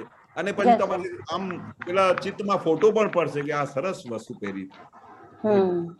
દાદા કે આવી બધી જગ્યાએ જાઓ ને તો ઉપયોગ બગડે. બનતા પ્રયત્ન કરવાનો. હવે વ્યવહારમાં ના છૂટકે જવું હોય તો ફાઇલ તરીકે લઈ આવવાનું, થોડી વાર બેસવાનું, પછી તરત નીકળી જવાનું, એવી બધી આઈડિયાઓ આપતા હતા. વ્યવહારમાં સંભાવે નિકાલ તો કરવું પડે ને, કરીને પછી આપણે આપતા રહેવાનું, પછી ઉપયોગમાં રહેવાનું. બરાબર. આ બધું હા મુશ્કેલીથી વસ્તુ મળેલી છે અને કેટલો અનાદિનો અભ્યાસ પેલો છે. અને દાદા કે છે કે હવે આવો અભ્યાસ કરવું પડશે, હવે મોક્ષ તરફ અભ્યાસ કરવું પડશે, ઉપયોગનું કરવું પડશે, શુદ્ધાત્માનું લક્ષ્ય રાખવું પડશે, 5 આજ્ઞામાં રહેવું પડશે, કારણ કે એ પેલા વિપરીત અભ્યાસની સામે આપણે જઈ રહ્યા છીએ. આપણું અભ્યાસ પહેલું છે અને આપણે અલગ ડાયરેક્શનમાં જઈ રહ્યા છીએ. બહુ હેન્ડલ મારવું પડે છે. બરાબર છે. અને પછી દાદા કે છે ને કાળ બી વસવું છે ને કે જ્ઞાની પુરુષને બી નહીં છોડ્યું તો અમને ક્યાં છોડશે બોલો. અમે તો ત્યાં હજુ તો કેટલા પાછળ છે. બરાબર. એટલે આપણે ક્યારેક એવો પ્રસંગમાં ખેદ આવી જાય આપણને અંદરથી, પ્રજ્ઞા શક્તિ આપણને પછી જ્યાં આપણે બહુ રસ પડી ગયું હોય ને પછી એમ થાય કે આ કેમ આટલું બધું આપણે સમય આમાં બગાડી દીધું, એવું ખેદ રહી છે. પછી બહુ ખેદ રહે. અમે જયારે નાના હતા ત્યારે અમે બહુ મસ્તી હોય, ઉંમર નાની હોય ને, બહુ યંગ હોય, કોલેજમાં જતા હોય તે વખતે હજુ અનાદિનું અભ્યાસ પેલું હોય તો દાદા અમને સાવચેત કરતા હતા. બોલો, એ પૂછતા હતા કે બપોરે સુઈ ગયા, અચ્છા પછી તમે રિયલ રિયાલિટી જોવા કેમ નહીં ગયા, કેમ આખો ઉપયોગ બગાડી દીધો, કેમ ટીવી જોઈ, કેમ આ કર્યું, એવું દાદા અમને સાવચેત કરતા હતા. કે જ્ઞાની શું જરૂર, એક આત્માનું જ્ઞાન આપી દીધું, પણ આપણે અધ્યાસ પેલું છે ને એમાંથી દાદા હેન્ડલ મારીને પાછા લાવતા. હર્ટ કરતા હતા કે આમાં બધું ટાઈમ વેસ્ટ કરવા જેવું નથી. આ જગતમાં તમે શું શોધી કાઢશો એનું એ જ છે, કઈ નવું છે નહીં. વારે ઘડી એવું કહેતા હતા શું નવું છે, ચલો તમે મને બતાડો. તમે નાનપણથી મોટા થયા, ભણ્યા, પછી તમે કોલેજ ગયા, લગ્ન કર્યા, છોકરા થયા, પછી દેહ છૂટી ગયું, દાદા દાદી થયા, નાના નાની થયા, એનામાં પછી નવું છે શું? પછી બીજા અવતારે પણ સેમ જ છે ને. દાદા એવું કહેતા હતા કે આ જગતમાંથી શું તારણ કાઢવા નીકળ્યા છો, ખોટું ટાઈમ વેસ્ટ કરો છો. નવું છે આ જગતમાં. તમે મને કહો તો ખરા કે આ જગતમાં અમે આજે નવું જોયું. બરાબર. એટલે આપણે ઉપયોગ બગાડવા જેવું નથી આ જગત. નથી. દાદા એક શબ્દ પણ કહેતા હતા કે આ જગત આખું એઠવાડ છે એમ. હા, એઠવાડ. બહુ ભારે શબ્દો આપેલા છે, બહુ ભારે. કારણ કે એવું ના બોલે ને તો આપણે કાળ એવું છે ને, અને મોહી પ્રકૃતિ અને આ બધું કાળનું એટલું બધું ભારે અસર છે ને કે દાદા કે એટલું કે કરે ને તો અસર ના થાય, એટલે બહુ ભારે શબ્દો વાપરતા હતા. એટલે દાદાએ કહ્યું કોક વખત એવું બી કહ્યું કે ભાઈ છે ને કે આ બધા લોકો કેવા થઈ ગાંગડા જેવા થઈ ગયા છે, તો ચાલો એસિડ નાખીને તોય ઓગળે નહીં. ચાલુ ગાંગડા એવા થઈ ગયા છે કે એસિડ નાખે તોય ઓગળે નહીં. બોલો કેવું કેટલું ભારે શબ્દ વાપર્યું છે. એસિડમાં તો માણસ મરી જાય, પણ એવા ગાંગડા જેવા થઈ ગયા છે આ કાળને લીધે. એટલે દાદાએ કેવી કેવી રીતે અમને સાવચેત કર્યા છે કે કેટલાને તો દાદા એસિડ નાખતા હતા કે સારું આ સીધું નહીં થાય. બરાબર. સરસ. જય સચ્ચિદાનંદ. જય સચ્ચિદાનંદ.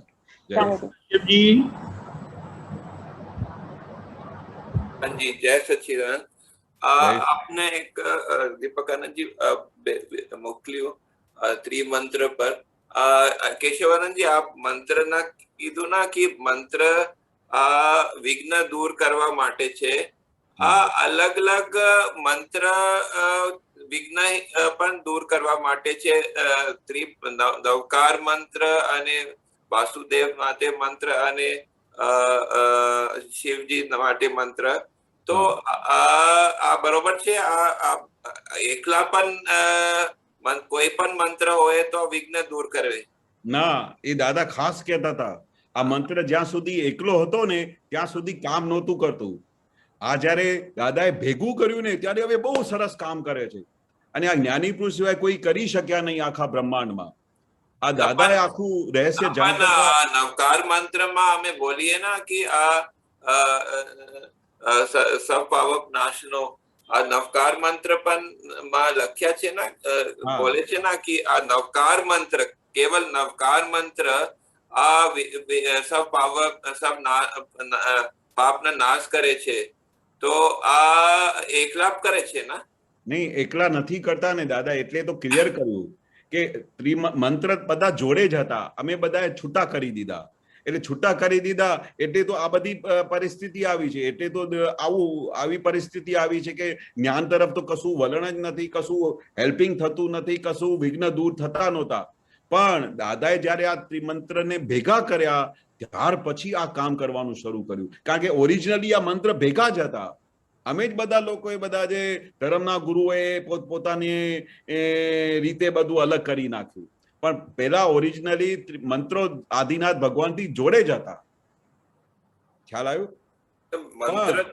મંત્ર જોડે એકલો મંત્ર તમે બોલ કરો બરોબર, પણ એ લાભ ના કરે. આ જ્ઞાની પુરુષનો આપેલો ત્રિમંત્ર છે, કારણ કે એ ભેગા હતા તો લાભ કરશે. પહેલી રીતે લાભ કરશે, પણ મોક્ષનું લાભ ના થવું જોઈએ. કારણ કે કોઈ ભગવાનને તમે રાજી કરો, કોઈ ભગવાનને તમે નારાજ કરો, બરોબર, તમે એનું ઉચ્ચારણ ના કરો તો પછી એ વિઘ્ન તમારા દૂર કરે કેવી રીતે? આ લાઈન જે છે ને એ એસો પંચ નમુકારો સૌ પાવક નાશનો મંગલમ ચ સવેસીમ પદ્મં હોય મંગલમ.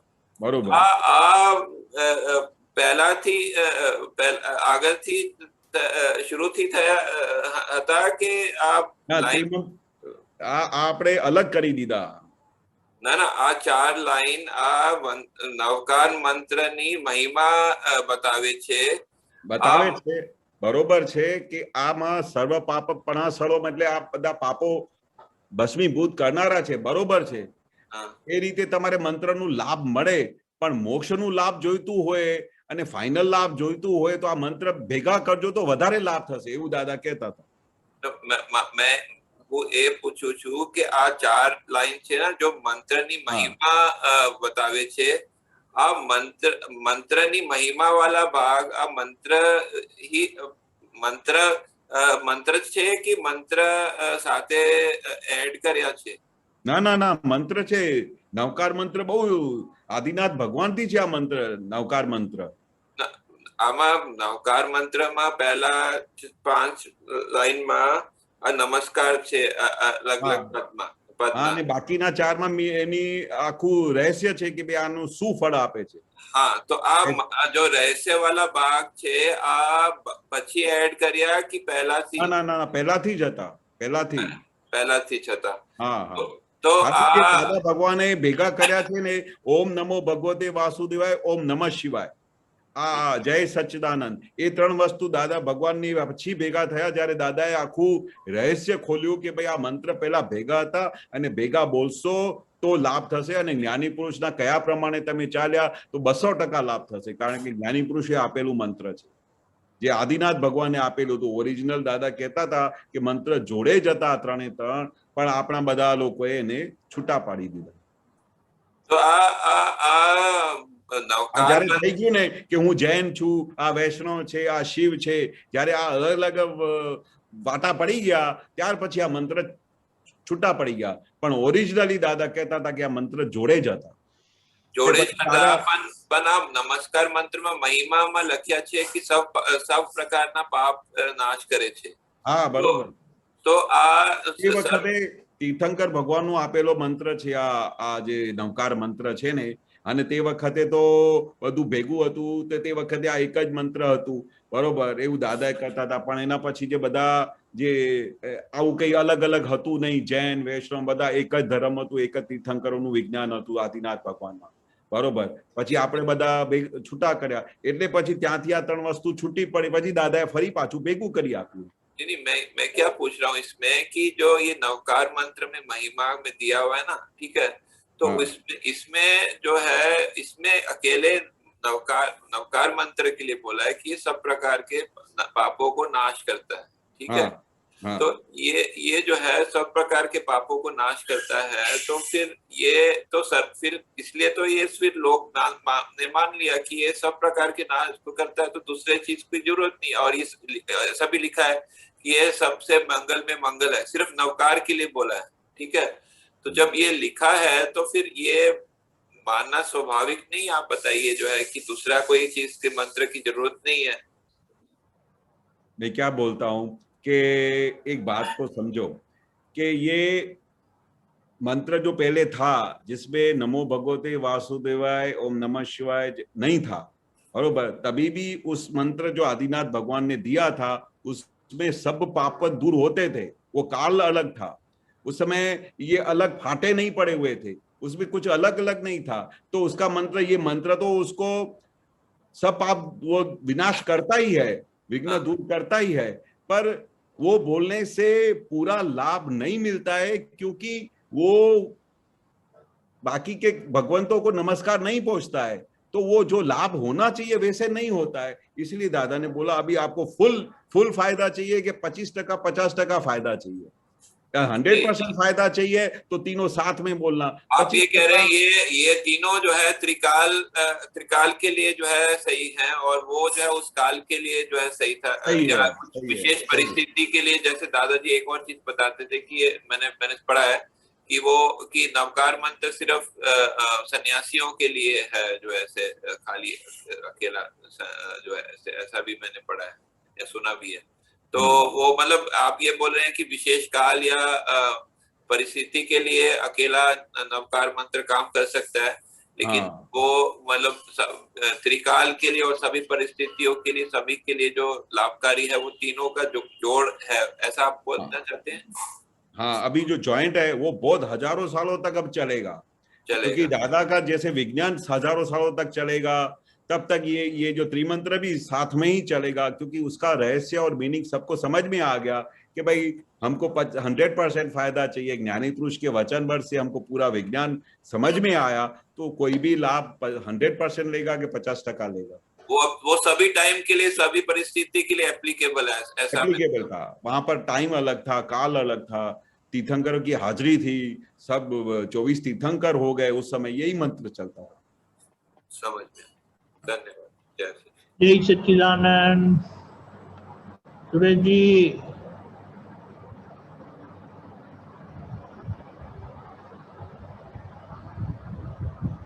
जी, अनम्यूट करिए। जय सच्चिदानंद केशवानंद जी। जय सच्चिदानंद, जय सच्चिदानंद। साहब ये थोड़ा ये साइंटिफिक है ना, समझ में नहीं आता था तो मुझे हाँ ये रियल रिलेटिव का। हाँ ये हम बोलते हैं ना सब साइंटिफिक सर्कमस्टेंसेस एविडेंस, हाँ तो थोड़ा समझ में नहीं आता कि ये जब रियल रिलेटिव को छोड़ता है तो किस बेस पे छोड़ता है, कौन सा ऐसा साइंस यूज करता है कि वो रिलेटिव को छोड़ के चला जाता है, और हम लोगों को महात्माओं को समझ में भी नहीं आता है। क्योंकि बहुत सरल है, बहुत सहज है, सुगम है, इतना सरल है जो दादा ने खुला करके बताया। वो दादा ने एक सेंटर में से भी रहस्य समझ में आता है। क्योंकि दादा भगवान बार बार नहीं बोलते थे कि भाई AM पटेल के मैं एक सेकंड भी अंदर आता नहीं हूँ, AM पटेल से मैं अलग हूँ, AM पटेल को ये जला देने वाले है, ये रिलेटिव है, रिलेटिव विनाशी है, रियल परमानेंट है। तो इसमें तो ये सेपरेशन अनादि अनंत से ये अलग ही है, भ्रांति की वजह से एकाकार हो गया है। तो नहीं, हमको यदि रियल को अपने को रखना हो थोड़े दिन टाइम के लिए रिलेटिव के साथ में, तो क्या हम रख सकते हैं साइंटिफिकली? रियल और रिलेटिव हम पल पल रख सकते हैं, जैसे ज्ञानी पुरुष ने हमको सिखाया है, पल पल रख सकते हैं। रियल रियल की जगह, रिलेटिव रिलेटिव की जगह। और पूरा दिन आप उसको ही तो ज्ञाता दृष्टा परमानंदी बोलते हैं कि भाई रिलेटिव क्या कर रहा है उसको देखो, तुम अपने अपने शुद्धात्मा के स्वरूप में रहो, वो हर पल। क्योंकि ये जब तक ये दोनों साथ में है, जब तक केवल ज्ञान हो गया, हम मोक्ष में नहीं जाते, तब तक रियल रिलेटिव साथ में ही रहने वाला है।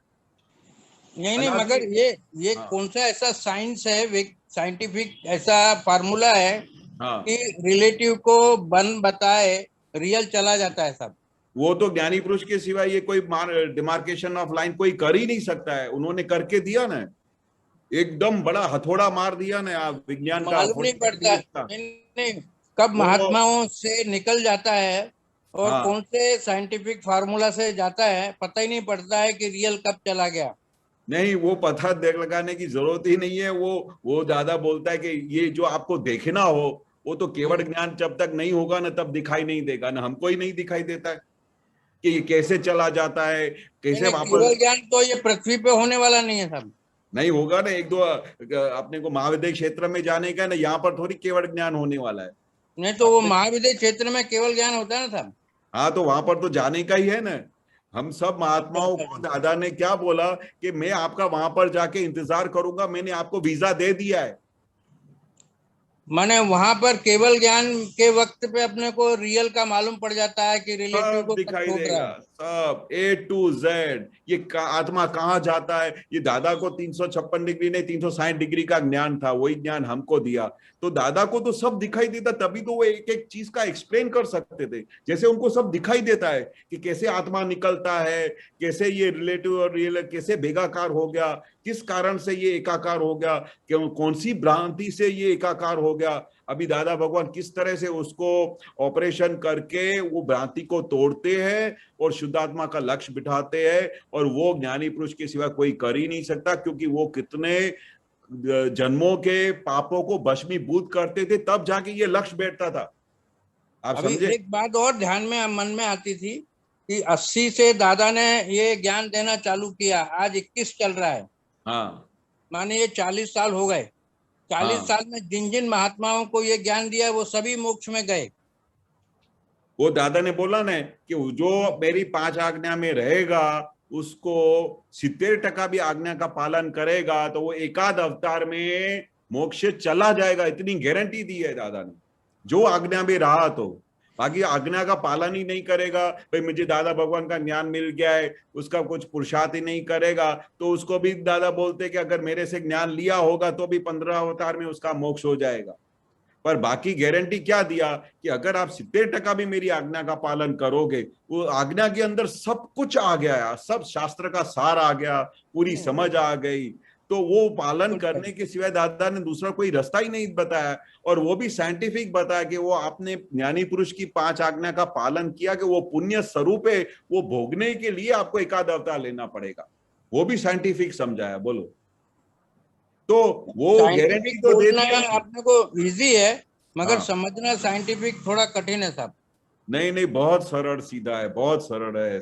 मेरे को तो कोई क्वेश्चन ही नहीं उठता है कि भाई ये ज्ञान रियल और रिलेटिव का विज्ञान का जो दादा ने समझ डाल दी है, जब से मिली है, तो कोई क्वेश्चन ही खड़ा नहीं होता कि भाई अभी क्वेश्चन तो खड़ा नहीं होता है, क्योंकि कुदरती नियम के हिसाब से भी हम लोग चलते ही हैं।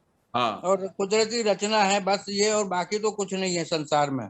हाँ, नहीं, पर आखा दिन समाधि रहता है, एकदम आनंद रहता है। और बोल दिया कि ये सब कुदरती रचना है तो समाधि तो बनी रहेगी साहब। हाँ, नहीं, अभी संसार में जिसको ये ज्ञान नहीं है तो उसको एक पल की भी समाधि नहीं है साहब।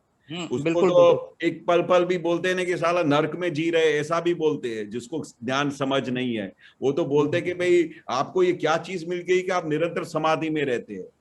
और खुशी क्यों होती है कि समझो आप लिफ्ट में बैठे हैं, आपको भाई 100 फ्लोर पे जाने का, आपकी लिफ्ट एकदम तेज 100 फ्लोर की तरफ जा रही है, तो आपको सुकून तो मिलता है ना कि मैं लिफ्ट में बैठा हूं और मैं 100 फ्लोर पे अभी पहुंचने वाला हूं। वो अपने को गारंटी मिल गई है, वो अपने को अनुभव हो गया है। वो ज्ञानी पुरुष के जो ज्ञान मिलने से हमको जो सुख अनुभव होता है, उसकी हमको गारंटी मिल गई है कि हम मोक्ष की तरफ जा रहे हैं। क्योंकि हमारा चलन, हमारा व्यवहार, हमारा वर्तन वो ऐसा होता जा रहा है कि ये ऐसा ही बोले कि ये तो मोक्षगामी जीव है। खाना टेबल पे आया, जो चीज आपको नहीं अच्छी लगती हो वो भी आया, और उस समय आप समता पूर्वक प्रसाद समझ के खा जाओ, तो वो, और उसमें नमक भी ज्यादा पड़ा हुआ और आप क्वेश्चन नहीं करो, और उस समय तो बाजू वाले को क्या लगेगा, बीवी को क्या लगेगा, अरे यार ये तो क्या कैसा देव हो गया है, ये तो लगता है कि मोक्षगामी जीव है। क्यों ऐसा बोलते हैं? कभी कभी ऐसा मन में आता है कि जैसे खाना आया टेबल पे, वो खाना खा तो लेते हैं, पचाता कौन है? पचाता? हाँ, खाना को पचाने वाला भी तो कोई एक शक्ति है ना, वो अंदर मशीनरी है ना पूरी, अंदर खाने को पचाने नहीं, वो मशीनरी को कौन चला रहा है साहब? वो अंदर मशीनरी को, अभी दादा बोलते कि आपने रात को कुछ खाना खाया, तो फिर आप अंदर खाने के लिए देखने को जाते हो कि अंदर कौन पचाता है, कैसी रसें पैदा होती है, कैसा खून पकता है, कैसा वीर्य बनता है, आप अंदर देखने को जाते हो। तो इतना बड़ा संचार ये जो साइंस है साहब, ये साइंस है ना, कोई ऐसी कोई जरूर कोई ब्रह्मांड में शक्ति है जो चला रही है सब पूरे संसार को।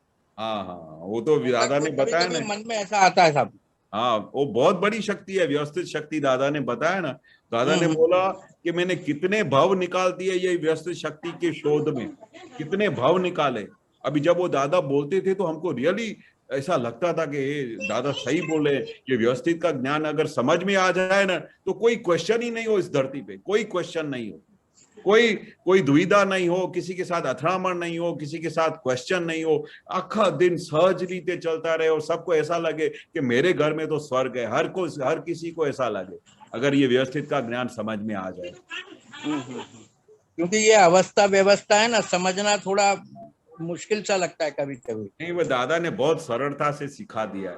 अभी इसमें आप बताओ कि भाई आप व्यवस्थित का ज्ञान भी दादा ने तो बहुत बड़ा डेप्थ में दिया है, पर एक सिंप्लिसिटी में भी दादा के एक वाक्य में भी समाधान है, भोगवे उसकी भूल, जो भोगता है उसकी भूल है। तो इतना बड़ा रहस्य है, इसमें क्या साइंस है बोलो।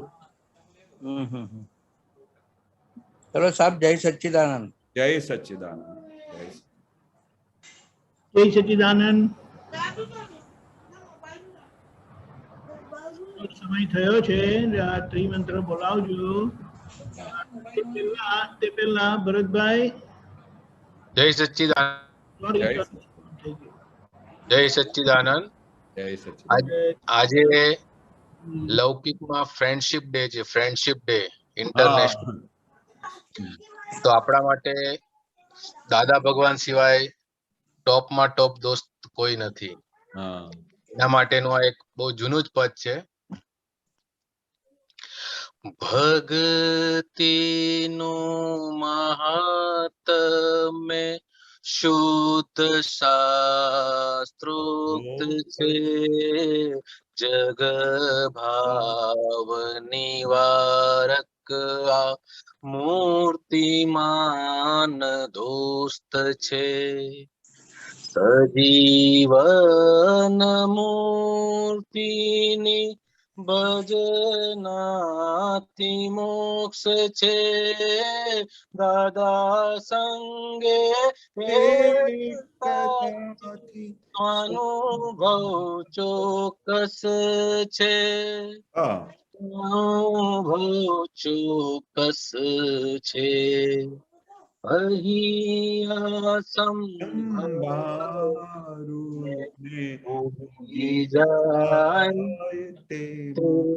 મને જય સચ્ચિદાનંદ. જય સચ્ચિદાનંદ. બહુ સરસ, બહુ વન્ડરફુલ. દોસ્તો ઓકે, ત્રિવેન્દ્ર બોલાવજો. કોણ હતું છેલ્લું? ખરે સાહેબ. હા, જય સચ્ચિદાનંદ. જય સચ્ચિદાનંદ. જય સચ્ચિદાનંદ. નમો વિતરાગાય. નમો વિતરાગાય. નમો અરિહંતાણમ. નમો અરિહંતાણમ. નમો સિદ્ધાણમ. નમો સિદ્ધાણમ. નમો આયરિયાણમ. નમો આયરિયાણમ. નમો વજ્જાયાણમ. નમો વજ્જાયાણમ. નમો લોય સવ સાહુણમ. નમો લોય સવ સાહુણમ. એસો પંચન મુક્કારો. એસો પંચન મુક્કારો. સવ પાવપણાસણો. સવ પાવપણાસણો. મંગલાણમ ચ સવ્વેસિમ. મંગલાણમ ચ સવ્વેસિમ. પરમં હવૈ મંગલમ. પડવમ હવૈ મંગલમ. ઓમ નમો ભગવતે વાસુદેવાય. ઓમ નમો ભગવતે વાસુદેવાય. ઓમ નમઃ શિવાય. ઓમ નમઃ શિવાય. જય સચ્ચિદાનંદ. જય સચ્ચિદાનંદ. જય જય સચ્ચિદાનંદ. સચ્ચિદાનંદ કેશવાનંદજી. જય સચ્ચિદાનંદ. હરે સાહેબ.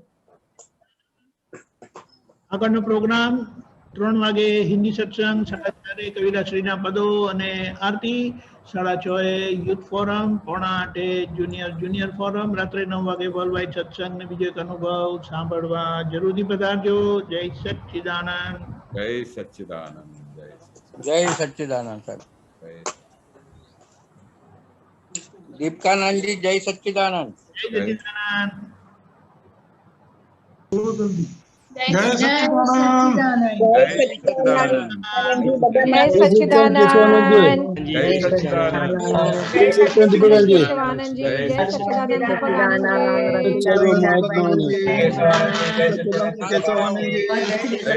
જય સચ્ચિદાનંદ. દીપકાનંદજી જય સચ્ચિદાનંદ. શિવાનંદજી જય સચ્ચિદાનંદ. જય સચ્ચિદાનંદ. દીપકાનંદજી જય સચ્ચિદાનંદ.